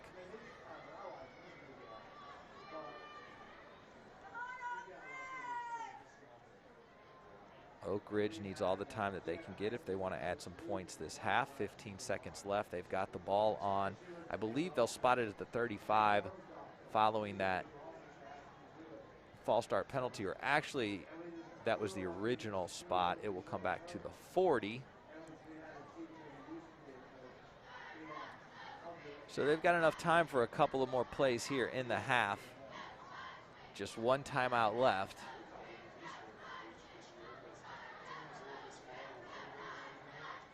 But they do have the big play ability and the wide receivers and running backs that can convert.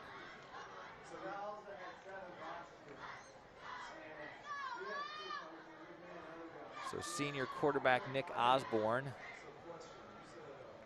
in for Smedley, who took a hit on the last set of downs, but he's on the sideline now, and he looks like he's recovering. Osborne with the snap. He's looking to his left. He's looking over the middle. Has his wide receiver, who's hit immediately. This will draw a flag, and I believe it has to go against Willis. And this is going to be a defenseless receiver or a targeting penalty, as he was hit immediately going across the middle. It was a good pass. He had completed that momentarily before he got hit.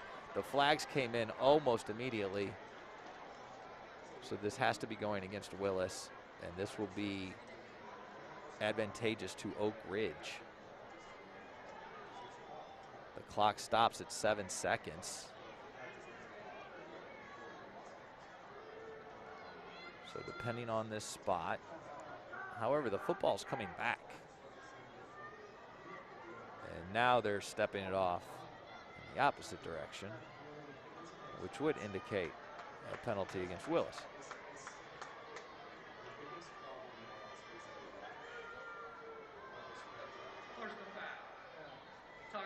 So it is a targeting penalty. The personal foul is a 15-yard penalty that brings the ball up to the 25-yard line.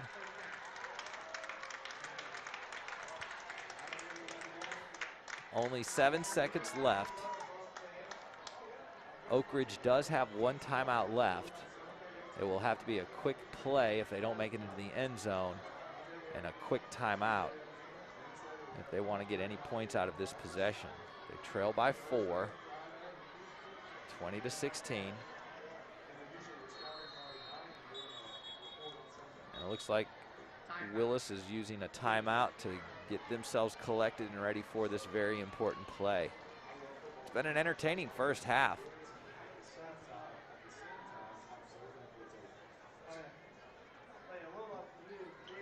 Several big plays culminating in touchdowns, kickoff returns for touchdowns.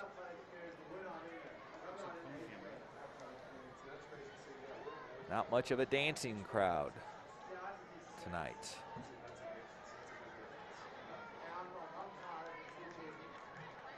The action too intense in the game at this moment to get them up and dancing.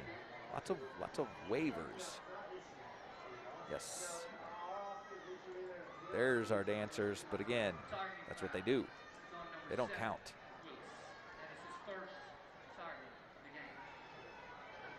All right, this should be an exciting play when we return to action here. Only 7 seconds left.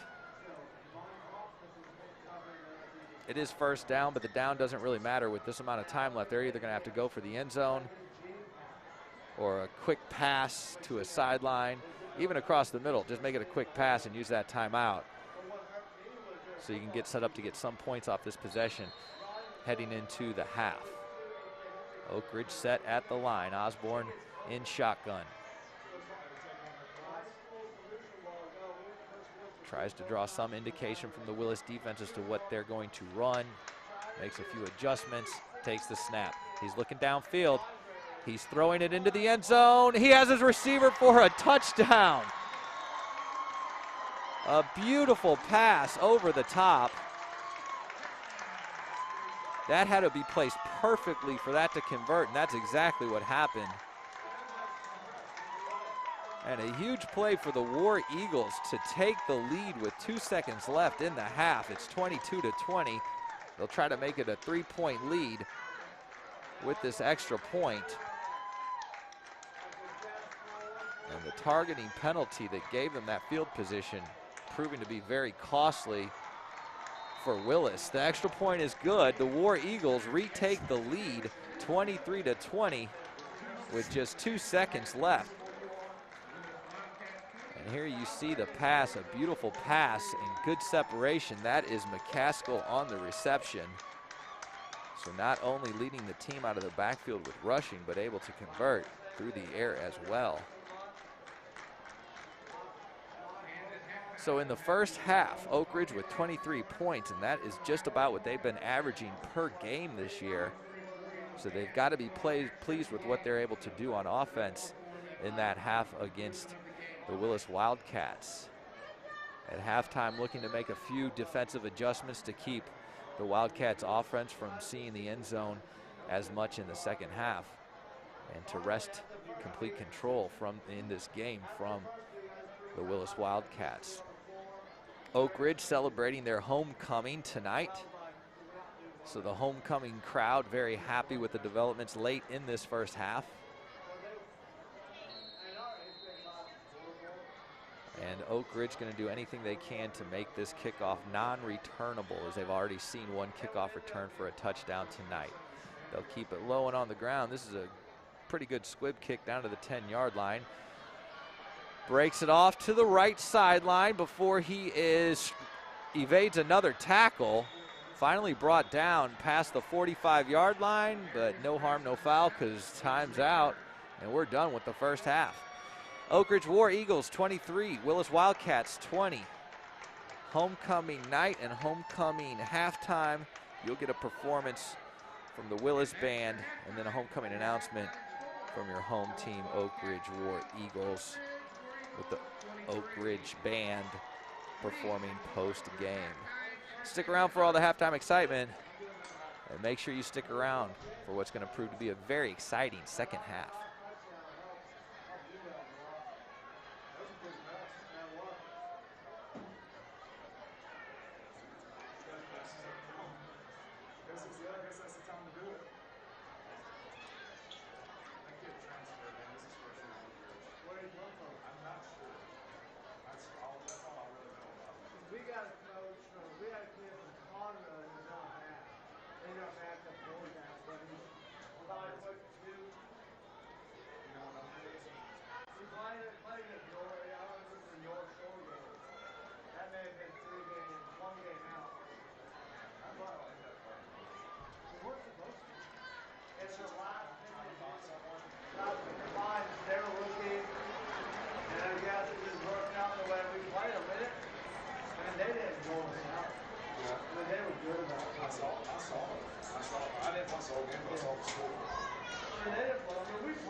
Whereas we got, I'm over there at Irons teaching kids how to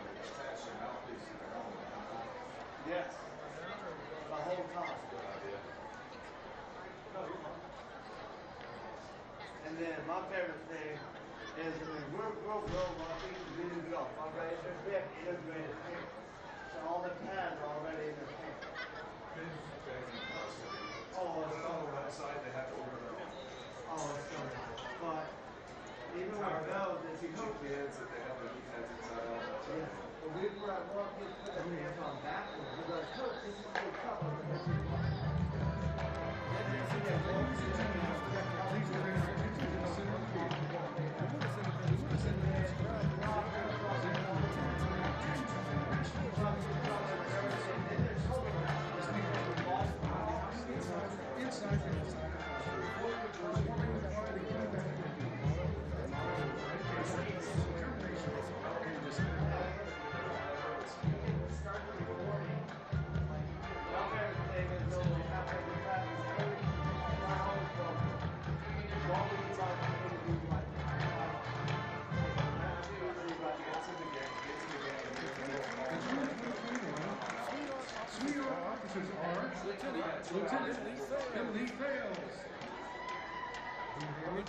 Lieutenant Addison Williams.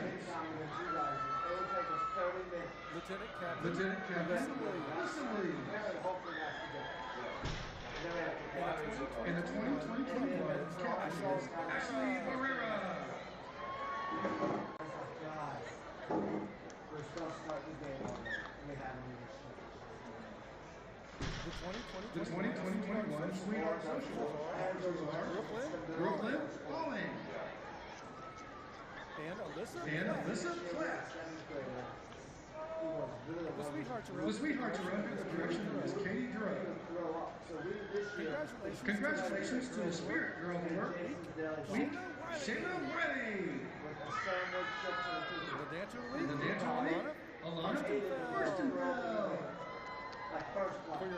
For your halftime entertainment, the Sweetheart have a lot of fun as they perform a high-energy kick routine to the Cartwheel.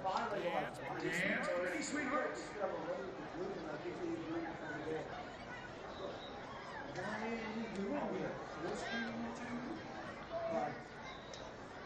No more group. You can't eat those anymore. Even the small ones, I tell them all the time. Like, my wife, she's like,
And now, the Willis Independent School District proudly presents the state and national award-winning Willis High School Marching Band and Color Guard.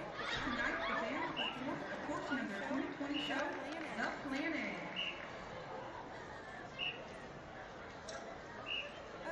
A big thank you goes out to our Willis band boosters for all their help and support this season.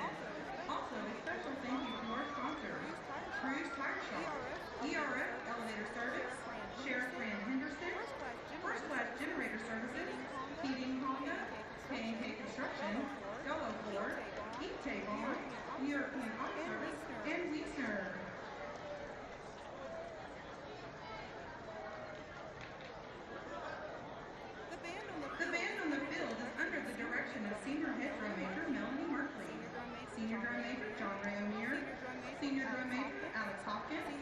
Senior Drum Major, Stephanie Roscoe. Color Guard officers are Captain Alicia Lowe, Senior Lieutenant Bailey Chapman and Casey McGrew, and Junior Lieutenant Haley Alvarez.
2018. And Superintendent, Mr. Dr.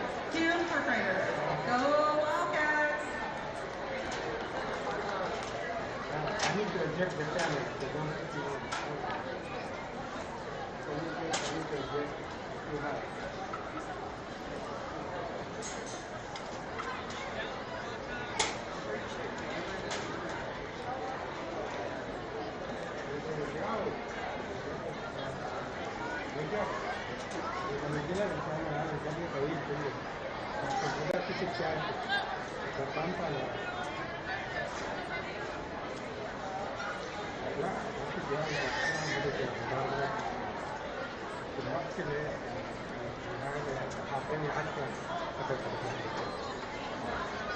I need to adjust the camera. Can you take another camera? Okay. Thank you. Yeah.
I'm ready.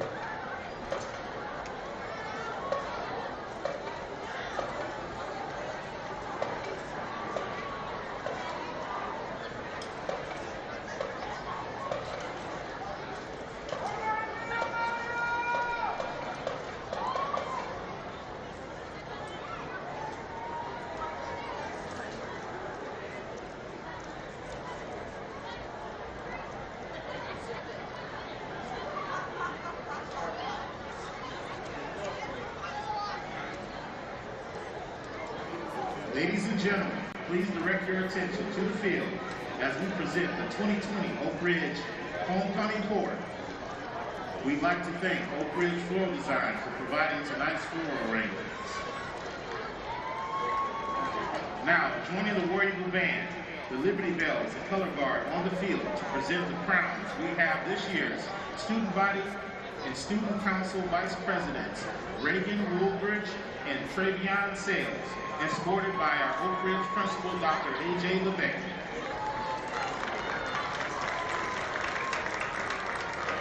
Reagan is serving as this year's Student Body Vice President. Come next fall, Reagan will be attending Texas A&M to study interdisciplinary studies for grades 4 through 8. Reagan enjoys spending time with her friends and family.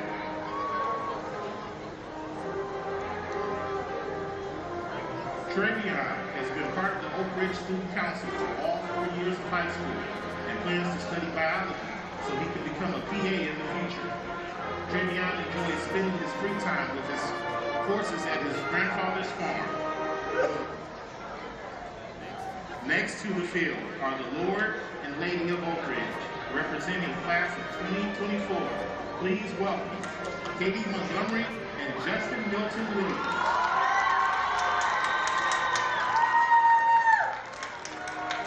Katie is a member of the cheer team at Oak Ridge and enjoys spending her free time playing piano. Her favorite book is the Bible, and she is grateful to have Mr. Wyman, Mrs. Wyman, as both her cheer coach and geometry teacher this year at the Ridge.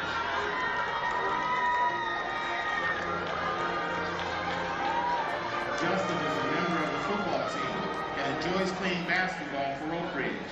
He would like to thank his parents and his favorite teacher, Coach Carroll, for their love and support. Following behind them, representing the class of 2023 as this year's Duke and Duchess, we have Devin Mars and Kayla Broussard.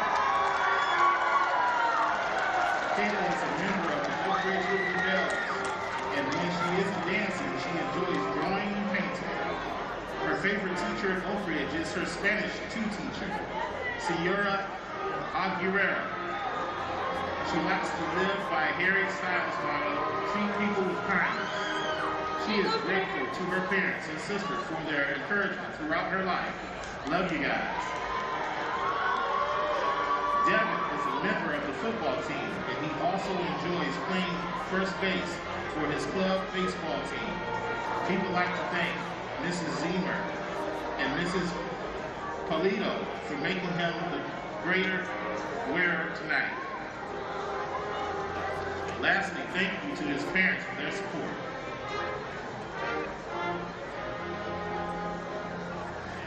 Next, please welcome this year's court councils representing the class of 2022. We have Kylie Weeks and Jordan Newton Holmes.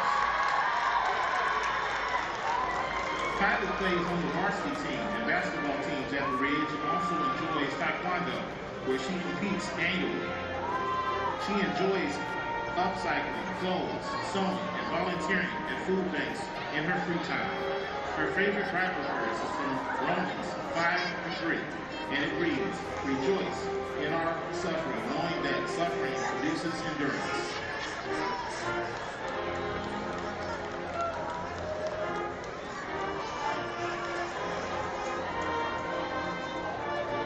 Jordan is a multi-sport athlete here at Oak Ridge, and he plays for the football, basketball, and track teams. In his spare time, he enjoys roller skating with his younger siblings. He would like to thank his mother, Jessica Atkinson, for all her love and support throughout his life. Let's give one more round of applause to our underclassmen homecoming court. And now, the presentation for the Prince and Princesses. First to the field is Erin Essel. She is escorted by her father, Edward Essel. Erin has been part of the color guard for all 4 years of high school and serves as a lieutenant for her team this year. She would like to thank her favorite teacher, Mr. Landers, for all he has done for her in the past 4 years. Erin hopes to start studying veterinary medicine next year in college. She chose to share a quote from her favorite show, The Office. "I wish there was a way to know you were in the good old days before you actually left them." Behind Erin, we have Brandon Roberts. He is escorted by his mother, Vicki Roberts. Brendan has been a member of the War Eagle Band for all 4 years of high school, enjoys digital design, and plans to study engineering next year. He chose to share a quote from the book Dune. "I must not fear. Fear is the mind killer." Of all his teachers at Oak Ridge, he will miss his sophomore math teacher, Mrs. Minieri, the most. He'd like to acknowledge all of his fellow band members for working tirelessly to make these past 4 years memorable and encourage everyone in the stands to stay after tonight's game to watch the band perform their 2020 contest show. The show must go on.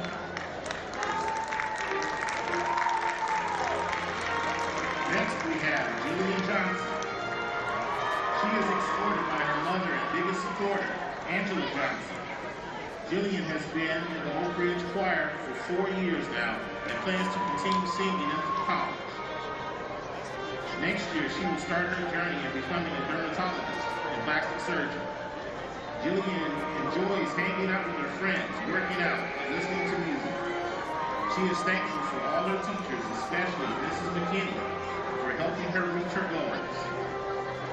She also wants to thank her parents for their love and guidance through all of life's challenges and making her learn to grow into the young lady she is today.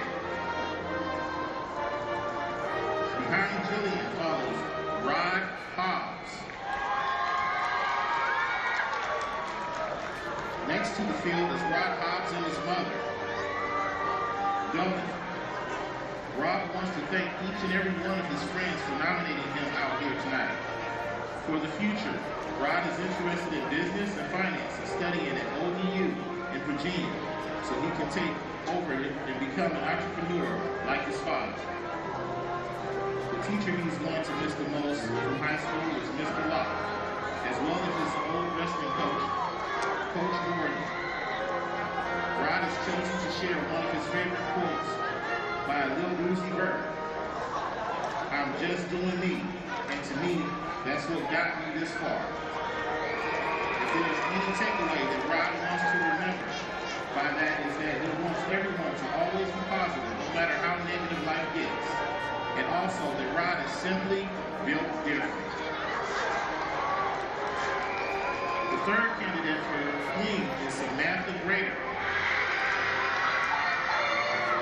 She is escorted by her grandfather, Gary Freeman.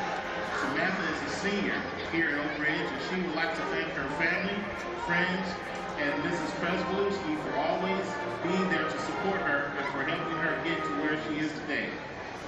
Samantha is a 4-year starting varsity softball player at Oak Ridge and a 3-time academic All-District Award winner.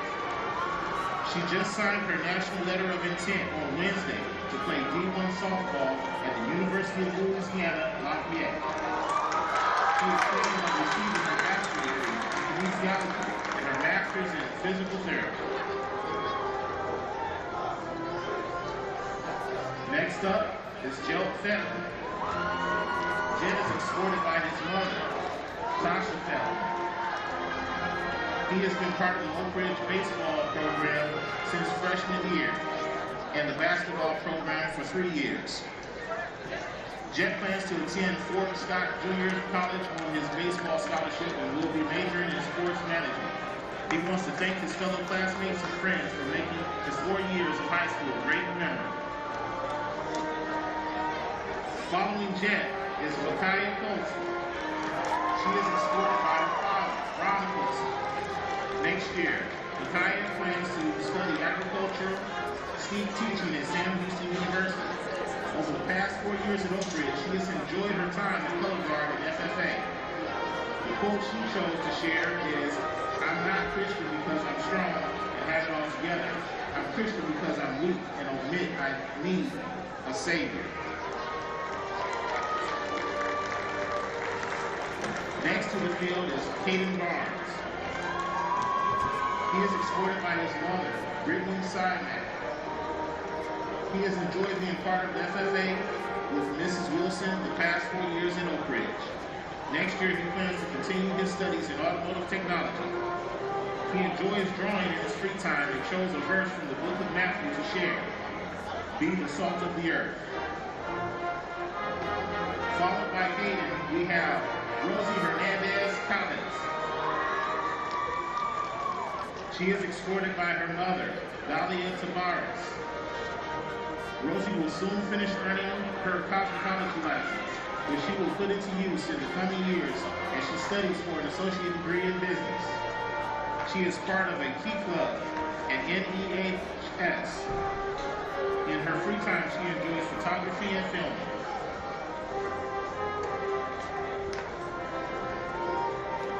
She would like to recognize her favorite teacher, Mrs. Dunn, for everything she does. And last to the field, we have Ricky Diaz. Ricky is escorted by his mother, Celestina Quiros. Next year, he plans to continue his academic career at Lone Star College. Ricky has been playing varsity soccer for the past 3 years. His favorite quote was said by Edgar, when it rains, it pours. He would like to recognize his favorite teacher, Mr. Olivares.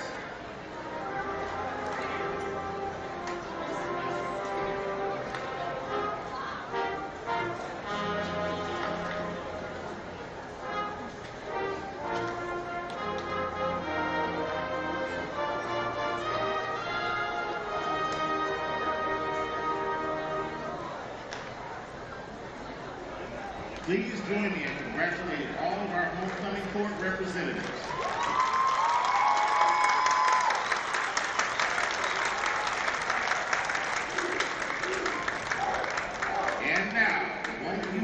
ready for your 2020 homecoming king is Rod High. Joining him as this year's homecoming queen is Jillian Johnson.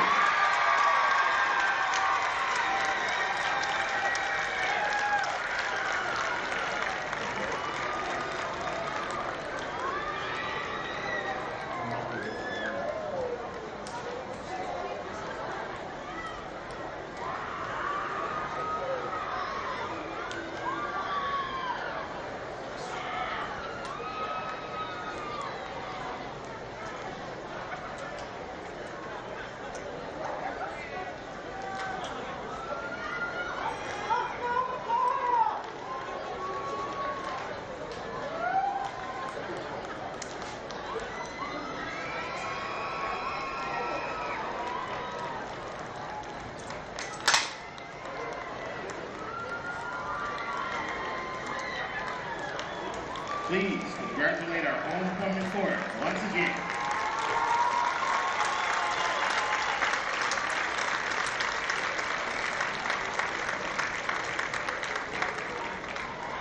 Hi, it's Donnie Buckaloo from Buckaloo Chevrolet, home of the Better Buy.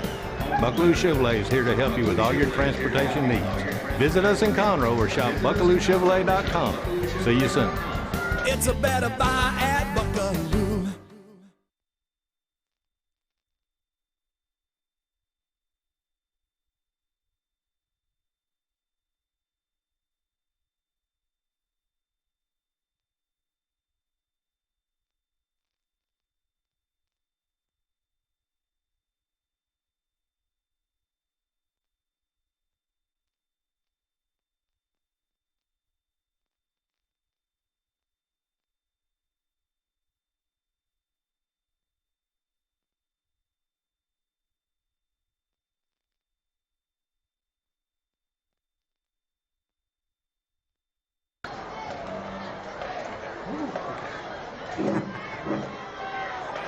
And here comes your Upgrade Warriors!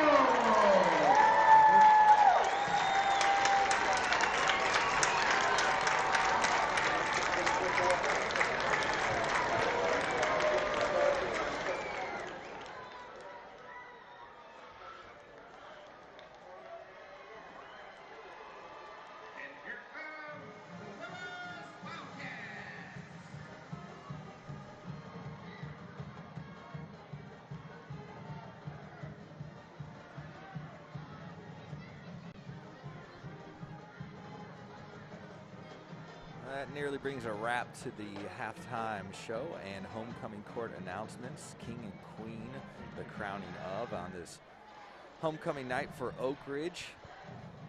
And we are getting ready for the second half here. I want to take a moment to thank the press box sponsors for the 2020 season. BJ's Restaurant in the Portofino Shopping Center in Shenandoah, Buca de Beppo, also in the Portofino Shopping Center in Shenandoah.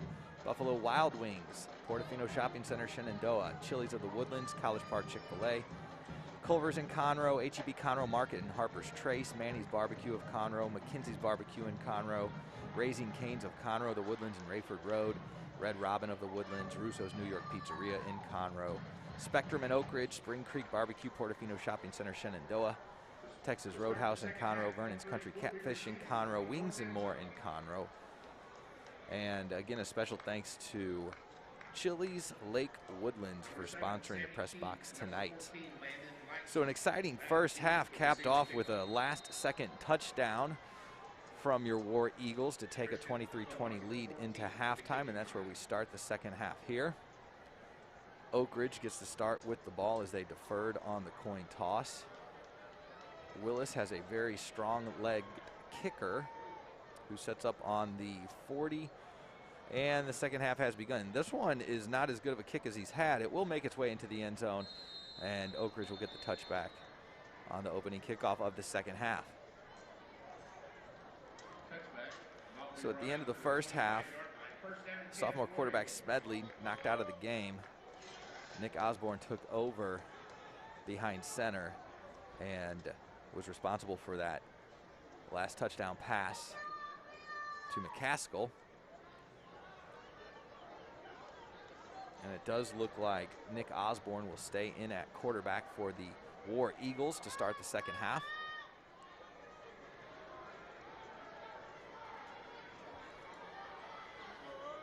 From shotgun with 2 in the backfield.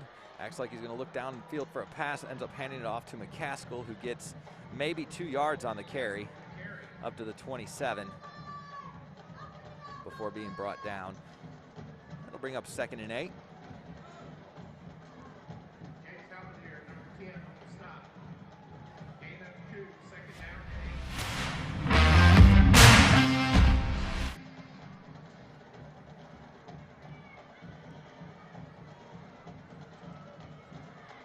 Nick Osborne in shotgun with 2 in the backfield. The handoff goes to McCaskill, makes a cut, breaks a tackle, and gets past the 35-yard line for the first down. So another good carry from the senior running back, number 4. He's been heavily involved in the offense today, leading the team in touches and also contributing with some receptions, including that touchdown reception to end the first half. Getting him involved early in the second half here. McCaskill joined in the backfield by Jerron Jonas, the junior War Eagle. The handoff goes to Jonas, and he cuts to the left side of the line, makes about a 9-yard gain before being brought down at the 45-yard line. Willis claiming that they recovered a fumble, but there is absolutely no signal on the field. Play was whistled dead.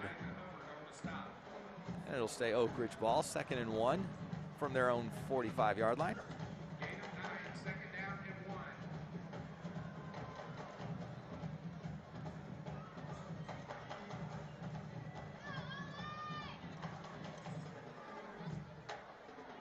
From the shotgun, 2 wide receivers to his left. The handoff goes to McCaskill, who has a lead blocker in Jonas. Following on the right side of the field, brings it past the Wildcats' 40-yard line, down to the 39, and another first down. A couple of big gains for McCaskill to start this second half. And the War Eagles are marching. Osborne takes the snap. Handoff goes to Jonas, cuts it to the left side. He has a lot of field to work with, takes a block and drops his shoulder at the 20 and carries his would-be tackler down to about the 15-yard line.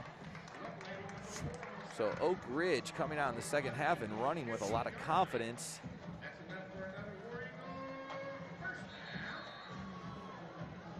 Getting both Jerron Jonas and McCaskill involved in the running game. And a timeout from Willis, early timeout.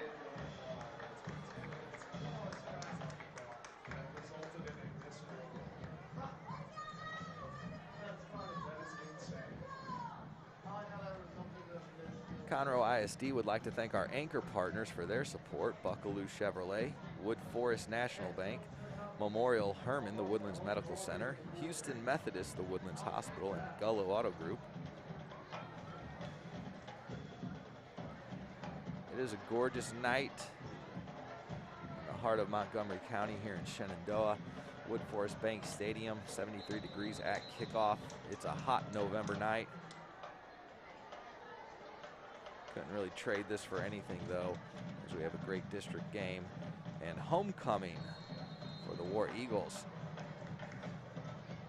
Back on the field following that timeout, 2 in the backfield with Osborne. Handoff goes to McCaskill, cuts it on the right side, breaks a tackle, leaps a tackler, and brought down inside the 10-yard line at the 9.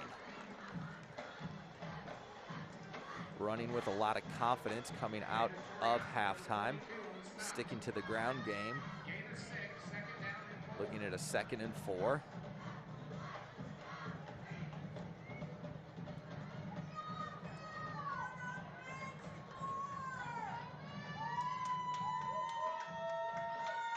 Oak Ridge will line up 2 wide receivers to the left, 1 wide right. McCaskill in the backfield with Osborne.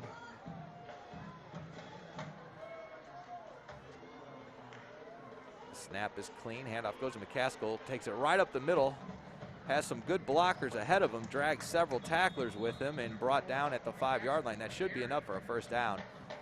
And they will give him a first down on that carry, bringing up 1st and goal from the 5-yard line. So nothing but runs from the War Eagles and nothing but success on every carry so far. Quickly to the line. McCaskill in the backfield.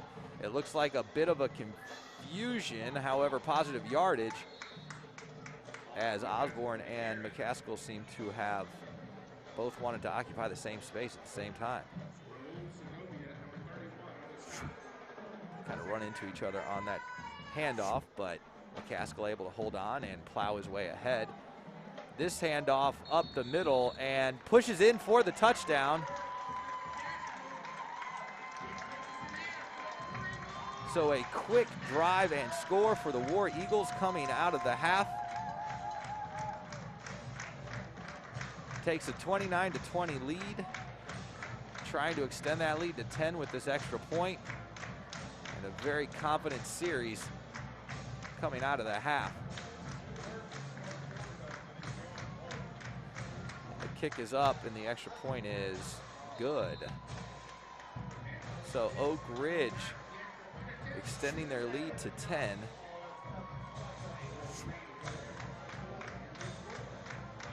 It's difficult to see him actually cross the goal line on that carry, but confirmed by the officials. And a 10-point lead in Oak Ridge's favor. They're looking to go to 5-2 on the season. With a win tonight, they'll be 2-1 in district play. Willis has not found that first victory of the season. 0-6 on the year and 0-2 in district.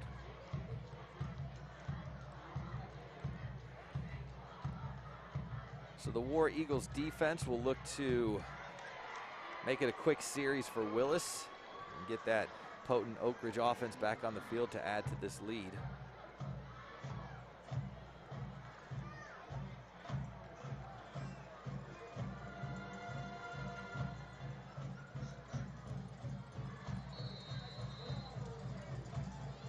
Two back for Willis, setting up right around the 10-yard line.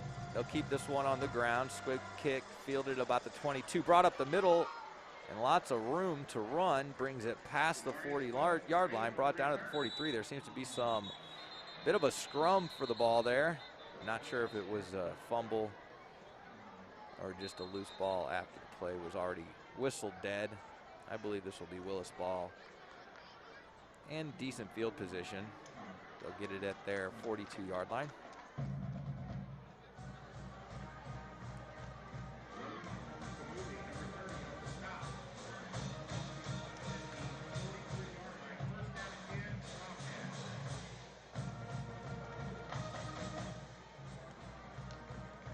Oak Ridge defense back on the field. They've had some success making it into the backfield and making the quarterback Steele Bardwell a bit uncomfortable back there from shotgun. It'll be a handoff up the middle to their big running back, Johnny McHenry, 5'7", 260. That's a tough running back to bring down. But they get him after a carry of 3 yards to bring up 2nd and 7.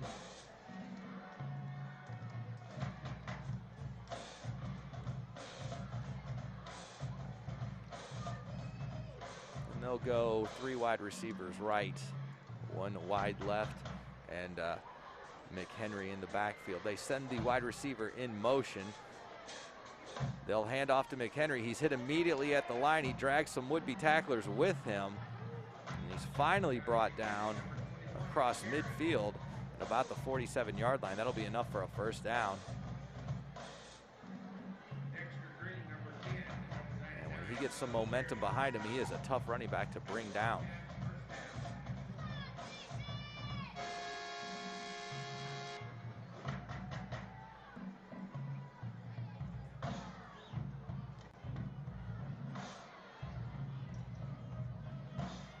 Willis at the line, quarterback in shotgun. Takes the snap, rolls to his right, keeping his eyes downfield, finds his man across the middle at the 40, cuts it to the left hash mark, now to the left sideline. Caught up to and brought down at the 25-yard line. Tackle made by senior defensive back Douglas.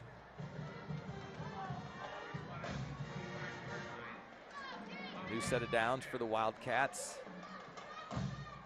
They have the ball on the Oak Ridge 25-yard line. Shotgun snap. Play action pass, finds his man. Cannot get the separation he wanted, but there is a flag, and the flag is late.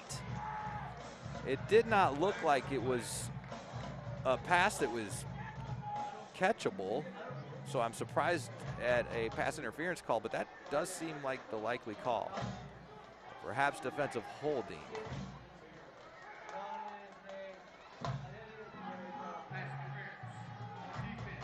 It'll be a pass interference call. From up here, I'm not sure I agree with that call.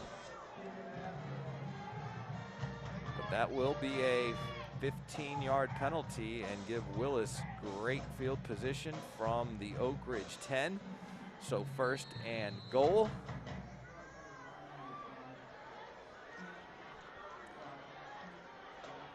On a questionable pass interference call. Quarterback sends one of his wide receivers wide right, so that puts 3 wide receivers on his right. McHenry in the backfield. Sends his tight end in motion to the right. That is whistled dead. And it was a timeout Willis. So that is Willis's 2nd timeout of the half. They only have 1 left for the game as they trail by 10, 30-20 to the War Eagles. Conroe ISD would like to thank our founding partners for their support: Shenandoah Municipal Development District, Richmond Realty Group, Consolidated Communications, Lone Star College, Artavia, St. Luke's Health, Sam Houston State University, and the Woodland Sports Medicine.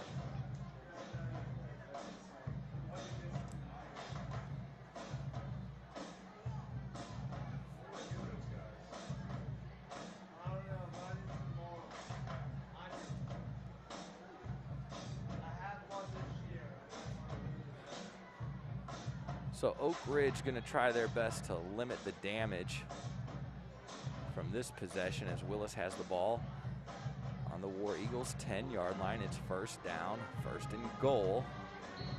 Following a pass interference call that gave them the field position. Quarterback goes under center. He pitches it to the wide receiver, or excuse me, to the running back, who takes it wide to the right side and brought down inside the 5-yard line at the 3. That was Jamarius Wells with the carry, listed as a wide receiver. Lined up in the backfield, took that pitch, and got about 7 yards. 2nd and goal from the 3.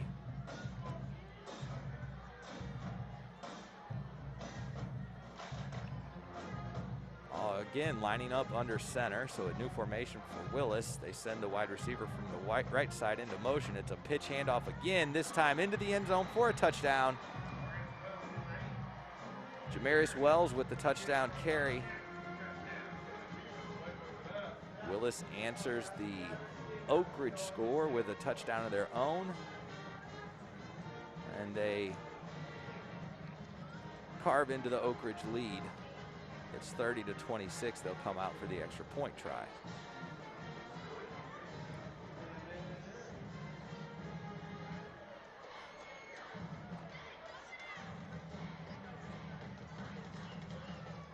They're set for the point after try. It's a good snap. The hold is good. The kick is up, and the kick is good. Willis has 27 to Oak Ridge's 30. War Eagles 3-point lead. They'll try to add to that on this next possession. They had absolutely no trouble running the ball against this Willis defense to open the 2nd half. Let's say if they stay committed to their running game. Cascos look good out of the backfield and as a receiver tonight as well.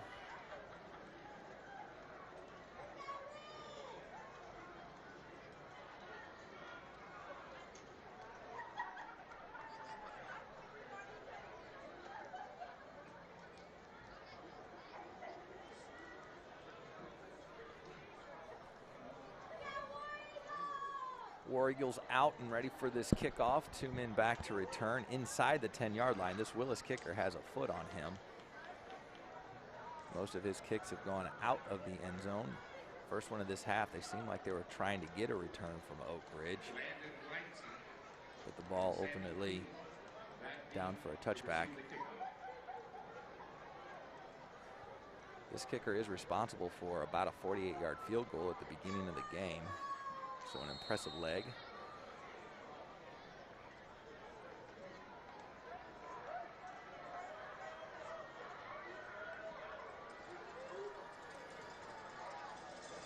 Both sides ready. And they're going to go for a short kickoff. This one is a live ball, and it is recovered by Willis. You cannot return that, I don't believe, but it is going to be Willis ball from the point of recovery. There are no flags on the field. That was a clean recovery. So an onside kick from Willis surprises everybody. And the Wildcats will have great field position to follow that touchdown drive as they look to retake the lead from your Oak Ridge War Eagles. Not exactly sure where this spot will go. However, this one does seem to be being called back. So I guess the call was against Willis, an illegal procedure of sorts. No official call on the field. However, both teams lining back up for the kickoff to happen again. This one coming back 5 yards to the 35. Not sure if it was an offsides call on the kicking team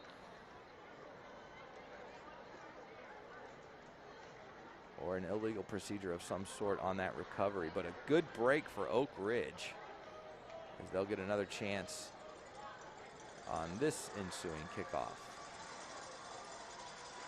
And they'll do the same. This one dropped on by a War Eagle on the 50. And I believe that is Charles Terrell with the recovery. Now, you got to be kind of questioning Willis's decision there to do the exact same thing the first time, clearly taking Oak Ridge by surprise.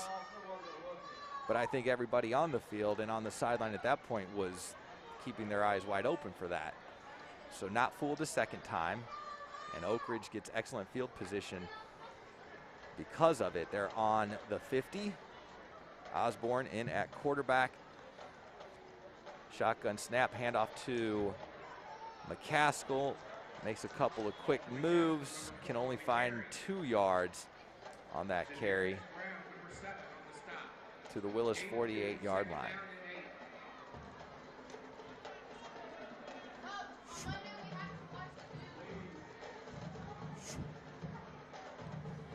McCaskill having a big night tonight out of the backfield. This handoff goes to Jonas. McCaskill with a lead block for him, trying to take it to the outside. If they're going to give him forward progress, he might have got a yard, but it looks like they're going to spot him right back at the line of scrimmage.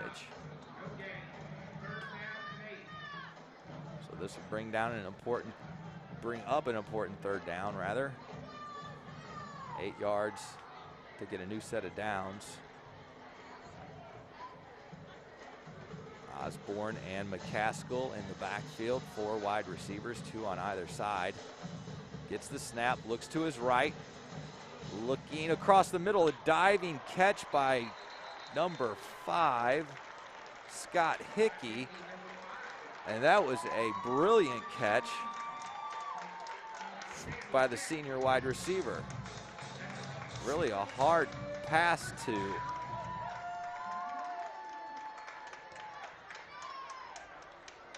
catch there, and he holds on. It's enough for a first down. And Oak Ridge operating from the Willis 35.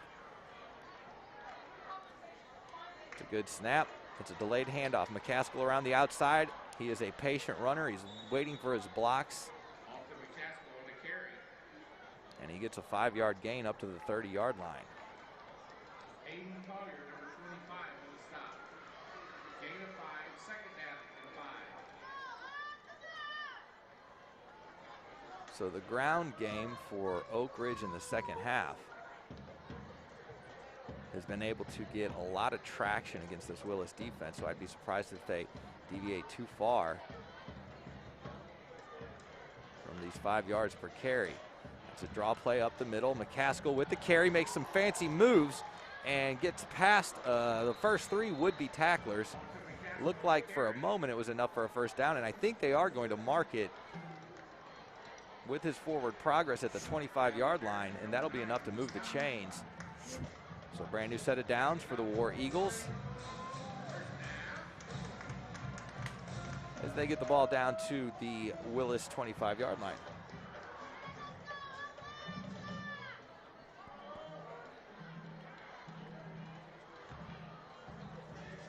Handoff goes to Jonas. He cuts it around the left side. He has nothing but open field to run through, and it is a touchdown. Jerron Jonas. And Oak Ridge will take the lead 36-27, and they'll try to add another with this extra point.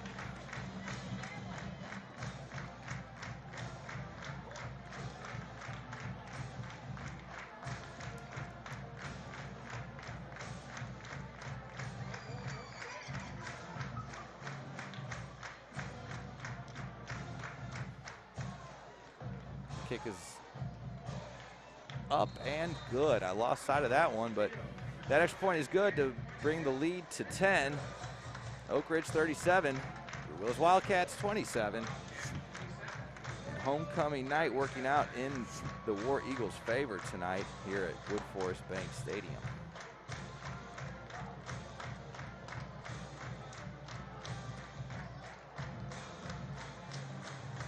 Just under 3 minutes left in this quarter. It's been a fun game, but we'd love to see Oak Ridge extend this lead and get a good defensive stop on this series. Start putting this game out of reach.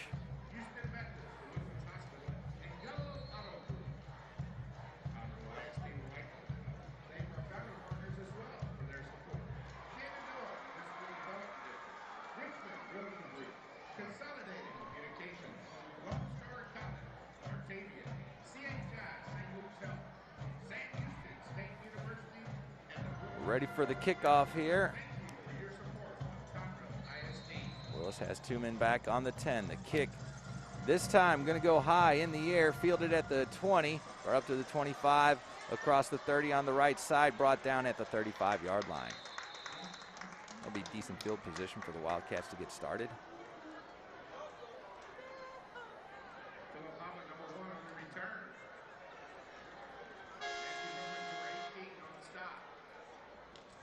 Spotted at the 37-yard line. First down and 10, Wildcats.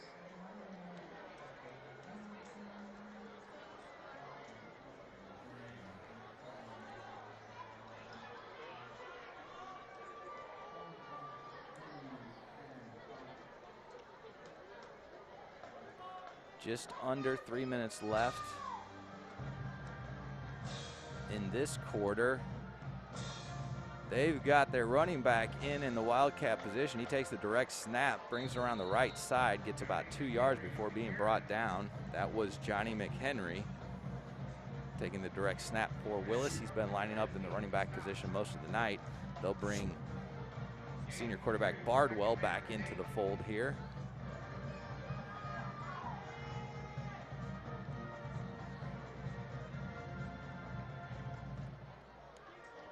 And they'll keep McHenry in the backfield with Bardwell. And he'll work with 4 wide receivers. The slot in motion. The handoff goes to McHenry. He takes it up the middle. He's brought down at about the 41-yard line.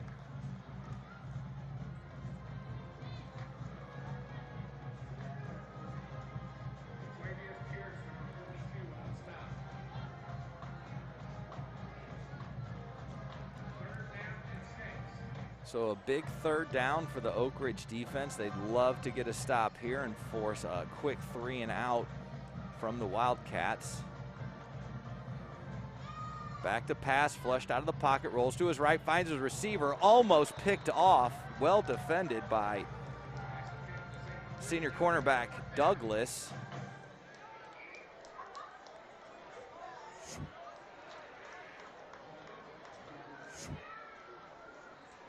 He was on that wide receiver the entire route and jumps the pass and almost gets the interception. But a great defensive series for the War Eagles as they force Willis to go 3 and out, and they'll have to punt this away. War Eagles set up inside the 20 for this punt. And it is a fake punt. The punter keeps the ball. He runs it for the first down, gets it up to the 45 and pushed out of bounds.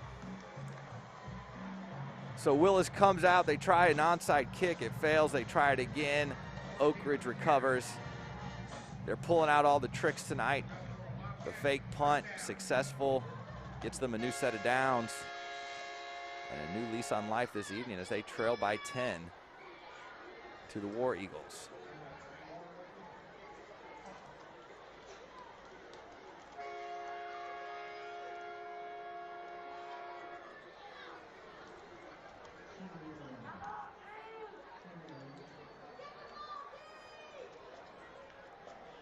Willis lined up with 2 wide right, 1 to the left. McHenry in the backfield. There is a whistle blowing the action dead. And it's a delay of game call against the Wildcats. So after a big play across midfield, this takes them right back to the 50, and they're looking at 1st and 15. So several penalties tonight costing Willis good field position, taking away some of the momentum that they've created on offense. The snap is good. He's looking deep. He's got his wide receiver who gets some separation, and this will be a touchdown pass for the Wildcats on a quick score to Jamarius Wells, the junior Wildcat.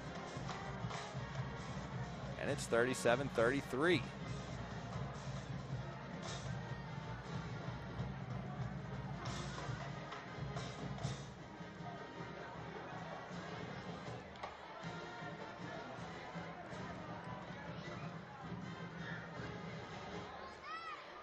Willis coming out to attempt the extra point with 1:17 left in the 3rd quarter. This will cut into the Oak Ridge lead and make it a 3-point game. The kick is up. The kick is good. We're looking at 37-34. It is an Oak Ridge lead. But Willis not going to go away quietly tonight.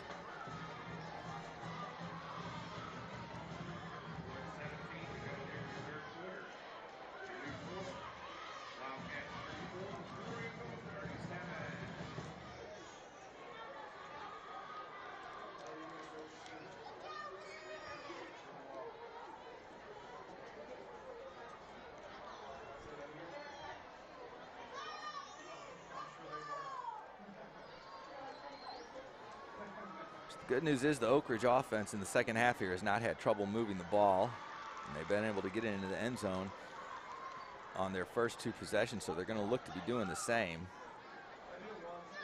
But they'd love to get a defensive stop against the Willis Wildcats here to truly swing things in their favor and build on this 3-point lead.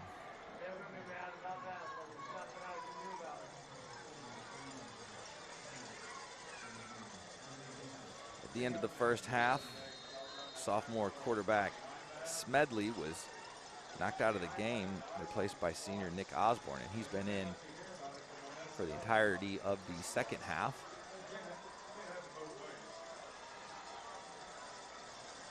We're set for the kickoff. This one's going to be well into the end zone for a touchback. And Oak Ridge ready to start this drive from their own 25-yard line. Conroe ISD would like to thank the press box sponsors for the 2020 season: BJ's Restaurant and the Portofino Shopping Center, Shenandoah, Buca de Beppo, and the Portofino Shopping Center in Shenandoah. Buffalo Wild Wings in the Portofino Shopping Center, Shenandoah. And Spring Creek Barbecue also in the Portofino Shopping Center in Shenandoah. A special thanks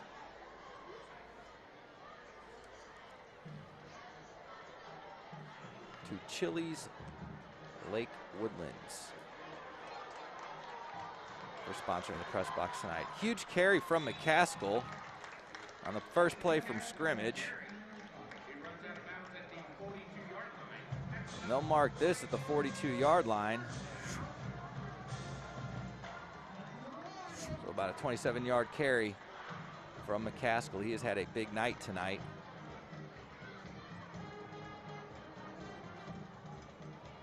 Both rushing for touchdowns and receiving a touchdown. The handoff goes to Jonas, who has some good blocks and is able to take it up for an 8-yard gain. They're going to spot this at midfield. That'll bring up 2nd and 2 for the War Eagles. War Eagles in the second half seem very committed to the ground game. It seems like maybe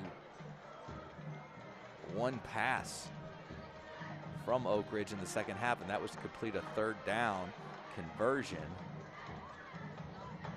which was successful. But other than that, it's been all rushing. And why not when you're holding on to a lead? Because this has been the fastest quarter of the game so far. McCaskill with yet another carry up the middle, good enough for a 1st down and then some. Brought down at the 42-yard line.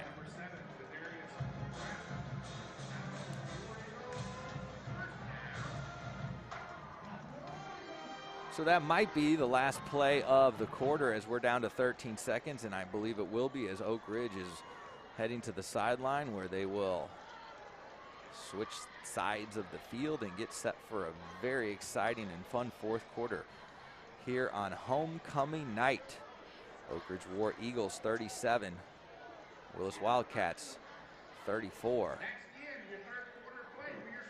And let's see what sort of flex cam action we get tonight. They know, there we go. He's proud of his guns. Other than that, not a lot of flexing going on. A lot of waving. Not a lot of flexing. There we go. He was waiting. He was waiting and ready. They don't know where to look, but they know that they got their muscles. And flexing with the trombone, doing some trombone squats. That's probably the best one I've seen so far.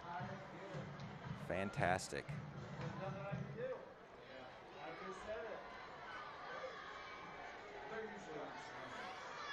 All right, we're ready for a 4th quarter action. This has been a great game. Oak Ridge moving down the field. 1st and 10. There's a handoff to McCaskill. He cuts it outside. He's going to be brought down behind the line of scrimmage for a loss of 1. You got to imagine Willis is zeroing in on McCaskill at this point, as he's been heavily involved in all aspects of the Oak Ridge offense tonight. They have been getting Jerron Jonas involved as well when he lines up in the backfield. And that's where it looks like he'll be as they get set for this 2nd down play. Slot receiver to his left, Osborne in shotgun. Gets the snap, looking downfield, finds his receiver open. He has his man beaten. He's running for the end zone. He is caught. No, right? He escapes into the end zone for a touchdown. It looked like he was going to be caught from behind at the 10, but he somehow evaded that shoestring tackle and kept his feet and his wits about him enough to find the end zone and to extend the Oak Ridge lead. However, as my eyes readjust and I'm back to the line of scrimmage or thereabouts, there is a flag thrown, and a despondent Oak Ridge reaction would indicate this might go against the War Eagles. We'll have to wait and see. No. Okay, so these are offsetting penalties. There's a roughing the passer penalty against Willis. And then it was an illegal man downfield against Oak Ridge. But if they're offsetting penalties, I'm a little curious as to why this is coming back to, so it won't come back to midfield. They are readjusting the spot. It comes back to the original line of scrimmage on 2nd down, and they get to do this all over again. 2nd and 11 from the 43-yard line.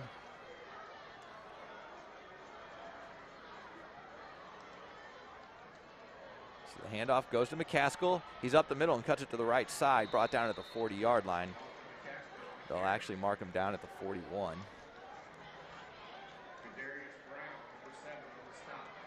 So a huge turn of events, what looked like an excellent touchdown pass brought back. So the lead is still 3 for Oak Ridge. We're still sitting at 37-34. So they've had some success on 3rd and long. They'll need it here as they're looking at 3rd and 8. Osborne with the snap. It's a play action pass. He's going downfield. This man has double coverage, but the pass is somehow complete. An incredible pass, an incredible catch. He had 2 Wildcats on him. I do not know how he came down with this. And a beautiful pass. I mean, he put it right there over the head of the defender. A quick snap and a handoff to McCaskill. He's met immediately by the Wildcats, and he's brought down at the 8-yard line. So a loss of almost 3 on that play.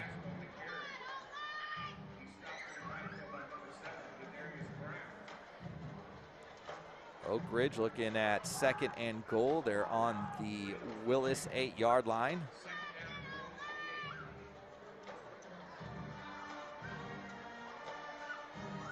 Couple of really beautiful passes and incredible catches this 2nd half for the War Eagles, as Nick Osborne is behind center for Oak Ridge. He's got McCaskill and Jonas in the backfield. This one goes to Jonas. He's got some blockers. He drops his shoulder. He's dragging tacklers with him, unable to bring him down. He makes it up to the 4-yard line on pure will.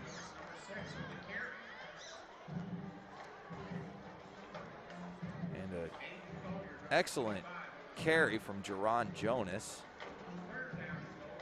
the junior running back. He's listed as wide receiver DB, but clearly involving him in the running game and lining up in the backfield along with McCaskill.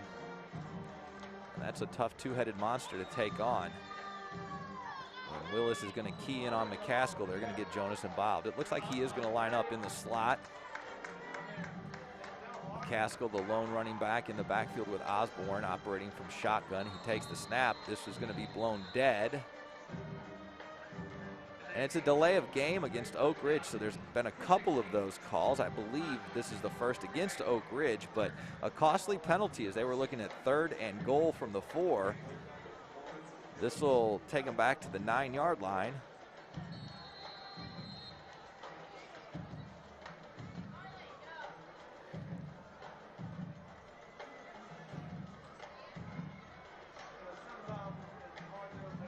Being up 3 with a field goal only bringing that to 6, obviously, you have to think if maybe Oak Ridge wants a touchdown at all costs, so maybe 4-down territory. Oak Ridge going to call a timeout and give this one some more thought. It is an important down. 3rd down and goal. It's from the 9-yard line. We have 8 minutes and 20 seconds left in the game.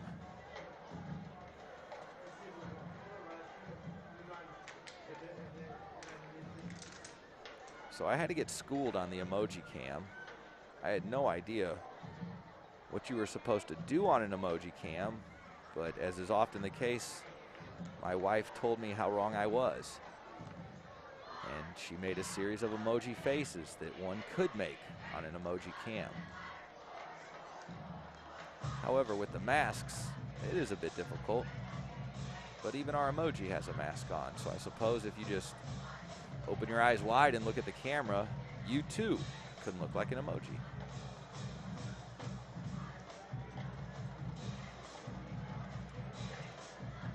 All right, these plays are the exciting ones of the game as we're looking at 3rd down. It's on the 9-yard line. It's 3rd and goal. My feeling is this might be 4 down territory, but we'll see. Osborne back to pass, finds his receiver. Now he was held, and there is a flag on this. So if the earlier call was pass interference, this one is clearly pass interference or defensive holding, and this should be an automatic first down, and the ball will be on the 4.5-yard line. Let's see what the official call is.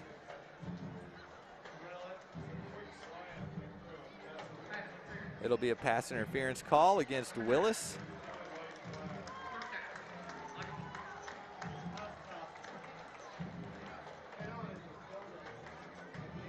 So Oak Ridge gonna try and capitalize on that penalty. They have 1st and goal from the 3-yard line.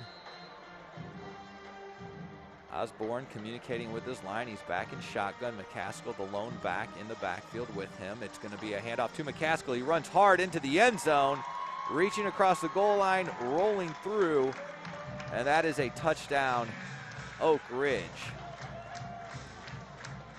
Their lead extended to 9, 43-34. They'll try to tack on one more and make this a 10-point game.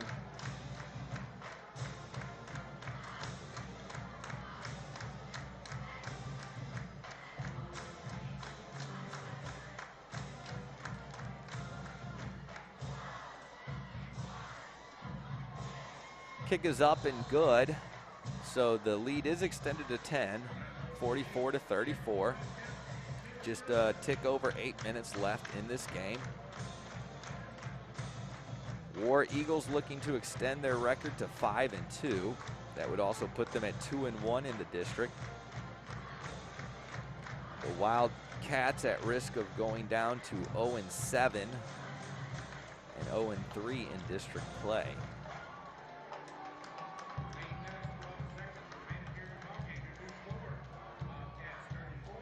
So the Oak Ridge defense looked good on their last series. They'll go back out there and try to get a quick 3-and-out from Willis.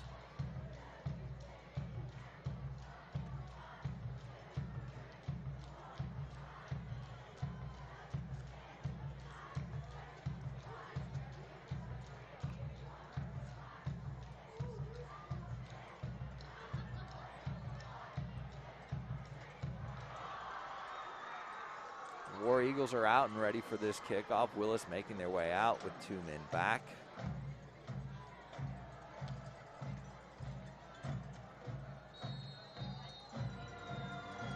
And the kick is up. This one's going to be fielded at about the 20-yard line. He's kind of biding his time, waiting for a hole, and then cuts it up the middle. Brings it to the right side of the field. There is a flag thrown.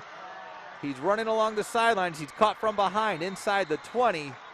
But almost certainly this one coming back. Either a hold or a block to the back. We will see the call here, but almost certainly coming back.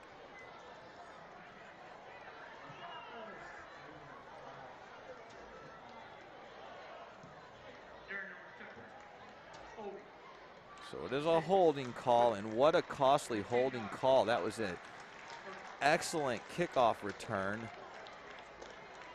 Well inside Oak Ridge territory, but it's coming back. And they'll get the spot, it looks like, at their own 32-yard line. So some success on the special teams for Willis tonight, as they did return one kickoff for a touchdown already, and this one nearly broke for a touchdown, but all of it is nil because of the hold. So Willis starting, like I said, from their own 32. It'll be 1st and 10, and we are exactly at 8 minutes left in the game. They've got to get something going on this drive if they want to stay competitive. Oak Ridge extending their lead to 10, and the defense trying to hold on to that. They send the wide receiver in motion. It is a handoff. He's going to look to pass. He is going deep. This throw is a very short throw. And Sammy Keith of Oak Ridge made a move on that and nearly got to it in time for an interception. Nobody on the Willis side of the ball anywhere close to that pass.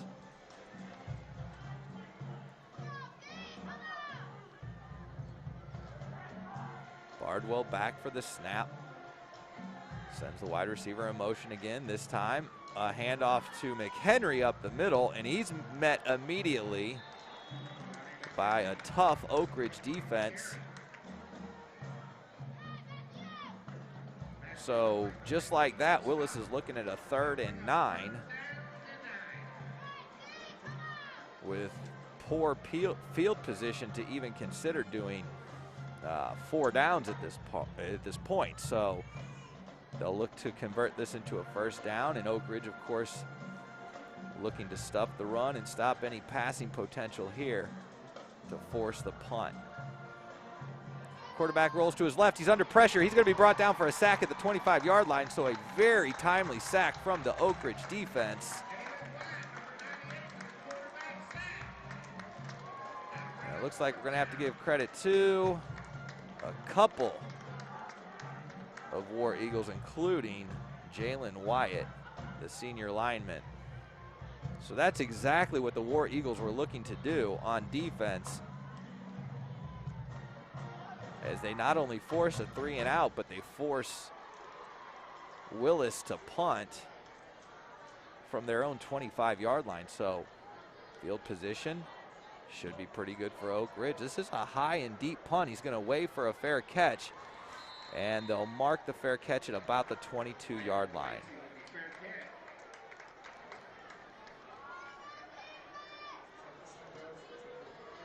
So with the success that Oak Ridge has had on the ground, I would be surprised if they do anything but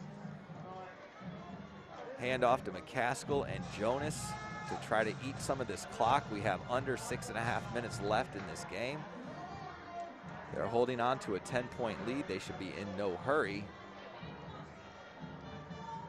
as they've established the momentum in the second half.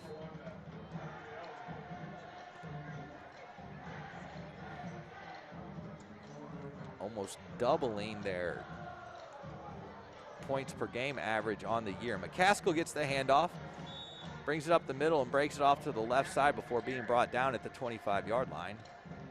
3-yard gain.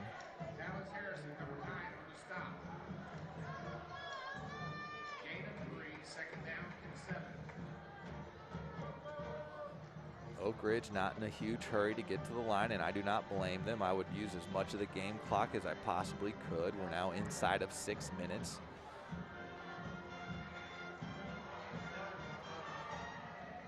This handoff goes to Jonas. He takes it on the right side, cuts it up the middle, and then brings it around the right side for the 1st down.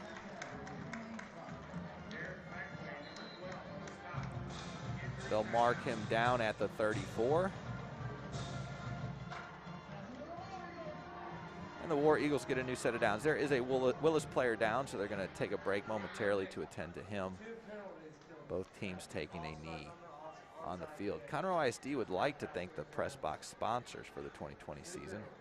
Chili's in the Woodlands, College Park Chick-fil-A, Culver's in Conroe, H-E-B Conroe Market and Harper's Trace, Manny's Barbecue in Conroe, Mackenzie's Barbecue in Conroe, Raising Cane's of Conroe, the Woodlands and Rayford Road, Red Robin of the Woodlands, Russo's New York Pizzeria Conroe, Spectrum in Oak Ridge, Texas Roadhouse Conroe, Vernon's Country Catfish Conroe, and Wings and More in Conroe. And a special thanks to Chili's Lake Woodlands for sponsoring the press box tonight.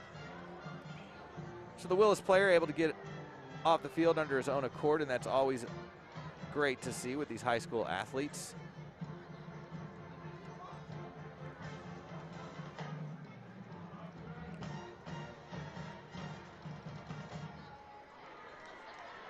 Oak Ridge getting set. The clock is running. Getting close to 5 minutes left in this game from shotgun. Osborne takes the snap. Handoff goes to McCaskill. Lowers his shoulder. Keeps his legs moving. He's still not brought down. Positive gain of about 2 yards. They'll mark his forward progress. And we'll have 2nd and about 8.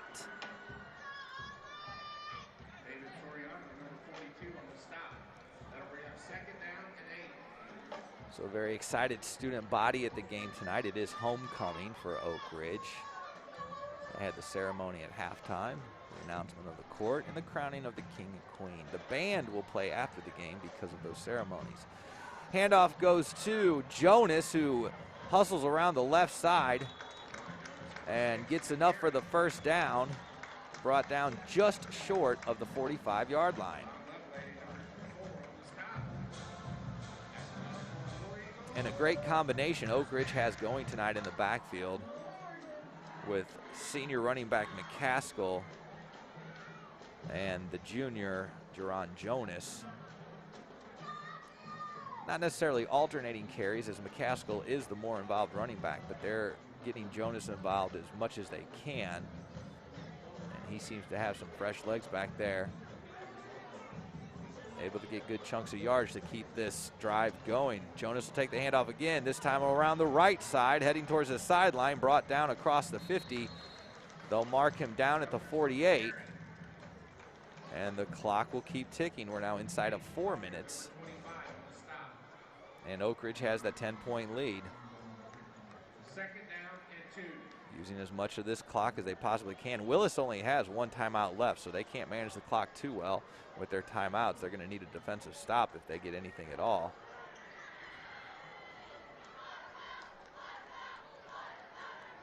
Oak Ridge now using the play clock as much as they can. Play clock down inside 10 seconds. Osborne ready for the snap.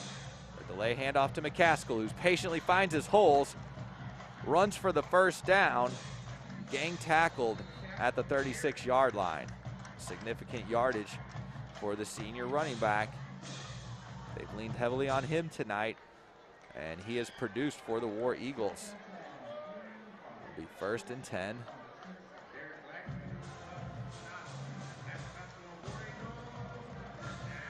They've spotted the ball, so the clock has started. We are ticking to 3 minutes.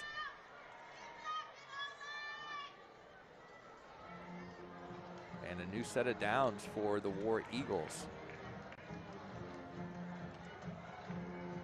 McCaskill and Jonas in the backfield with Osborne. Jonas gets the handoff this time. He's brought down immediately, and this was a big loss as he's brought down all the way back at the 42-yard line.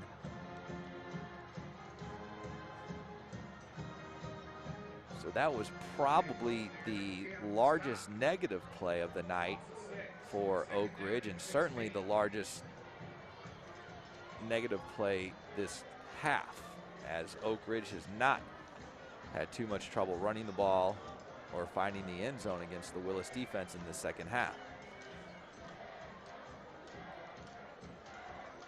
Oak Ridge working that play clock down to 3 seconds. The handoff goes to McCaskill. He evades the first several tacklers and gets the ball past the 40-yard line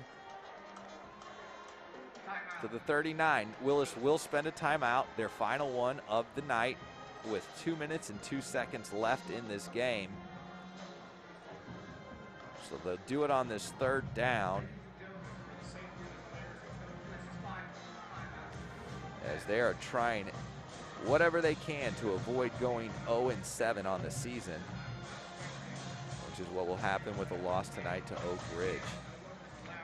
War Eagles rebounding nicely after last week's loss, trending for this win. That would bring their record to 5-2, and they would go above 500 in district play at 2-1. And they'd be able to celebrate a wonderful homecoming weekend.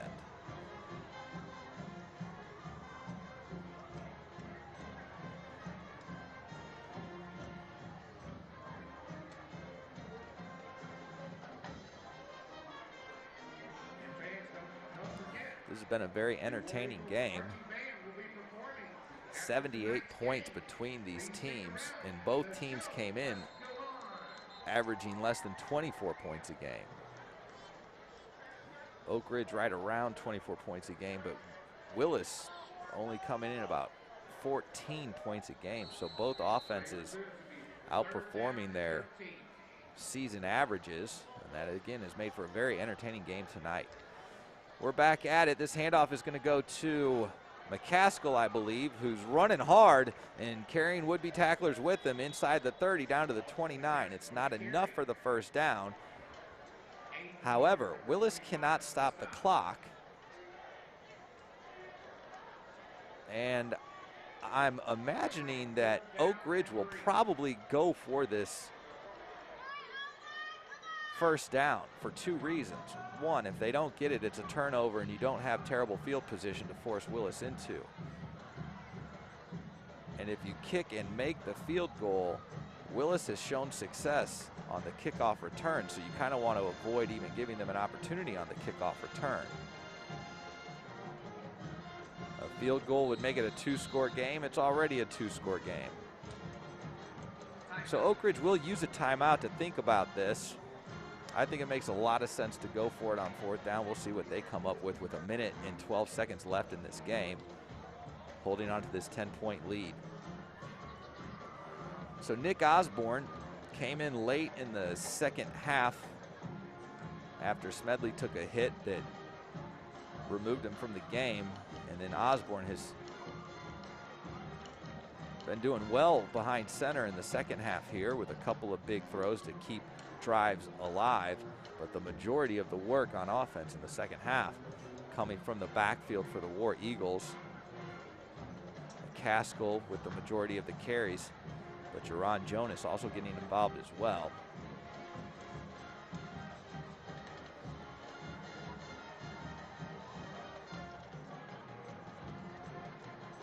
Caskell's running tonight has been impressive, patient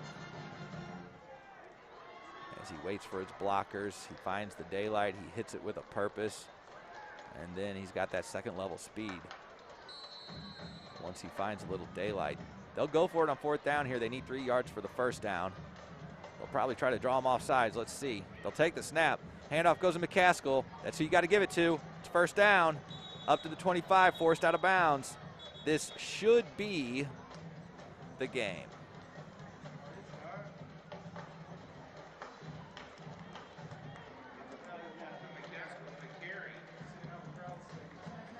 So Willis has no more timeouts. There's only a minute left in this game. I'd be surprised if we see anything but the War Eagles taking a knee to make this one official. It looks like our final score tonight is going to be 44-34. War Eagles on this homecoming night here at Wood Forest Bank Stadium, and we are in a victory formation. They'll take a knee, they'll let the clock run, and they'll have to do that one more time.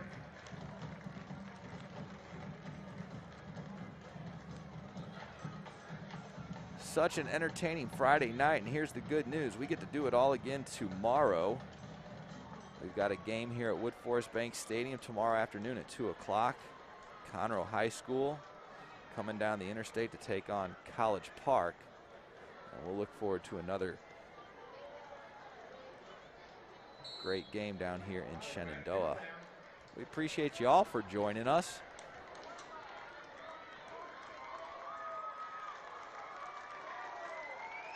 And that will be the final score for tonight's homecoming matchup.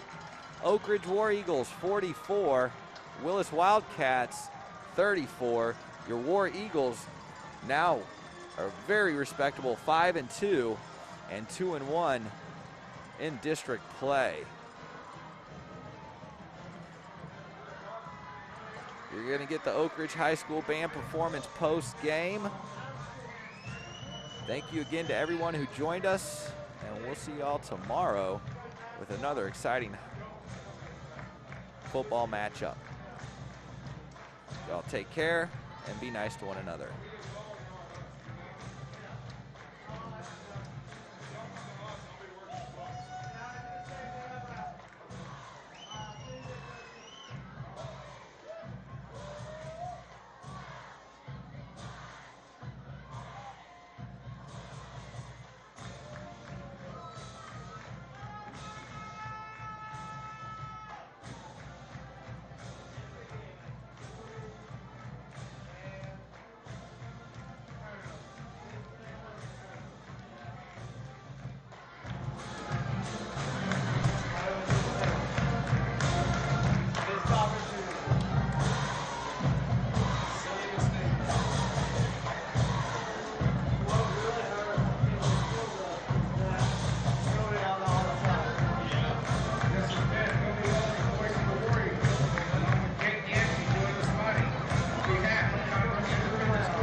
signs go this way. Go this way. What's the required act? Go this way.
Okay, y'all finish getting this and take it with you. Alright, I'm gonna go ahead and head down. Okay? Yes, sir. Alright.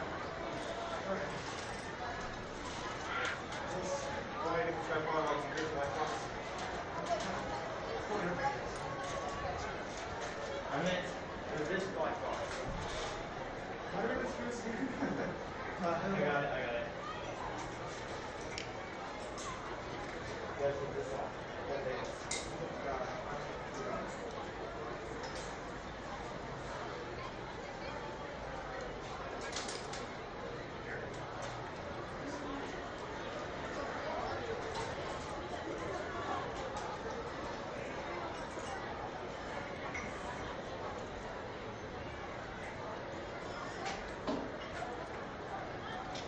Oh yeah, I get it. Can you kind of get the charcoal piece on the Huh? I got the charcoal last one.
Ridge High School community for staying after the game to support the pride of Oak Ridge, the War Eagle Band. A huge thanks to our principal, Dr. A.J. Levesque, for allowing us to have this special performance for our fans and alumni after the homecoming game. We would also like to give a special shout out to Coach Schmidt and the football team, Mrs. Barber and the Liberty Bells, and Mrs. Armour and the cheerleaders for staying after to support the band as well. Your support means so much to the band. The 2020 War Eagle Band is under the direction of drum makers Dennis Hahn, Maya Stern, Peyton Taylor, and Jacob Van Fleet. Section of the week is the color guard. Officer of the week, Anthony Bauer. Marcher of the week is Erica Lundquist. Guard member of the week is Linda Hart. Everyone is invited to our performance this Tuesday at the Region 9 UIL Marching Contest, where we will be performing at 1:16 in the afternoon here at Wood Forest Stadium. And now, sit back and relax as the War Eagle Band performs their 2020 field show, featuring the music from the musical entitled "The Show Must Go On." Take it away.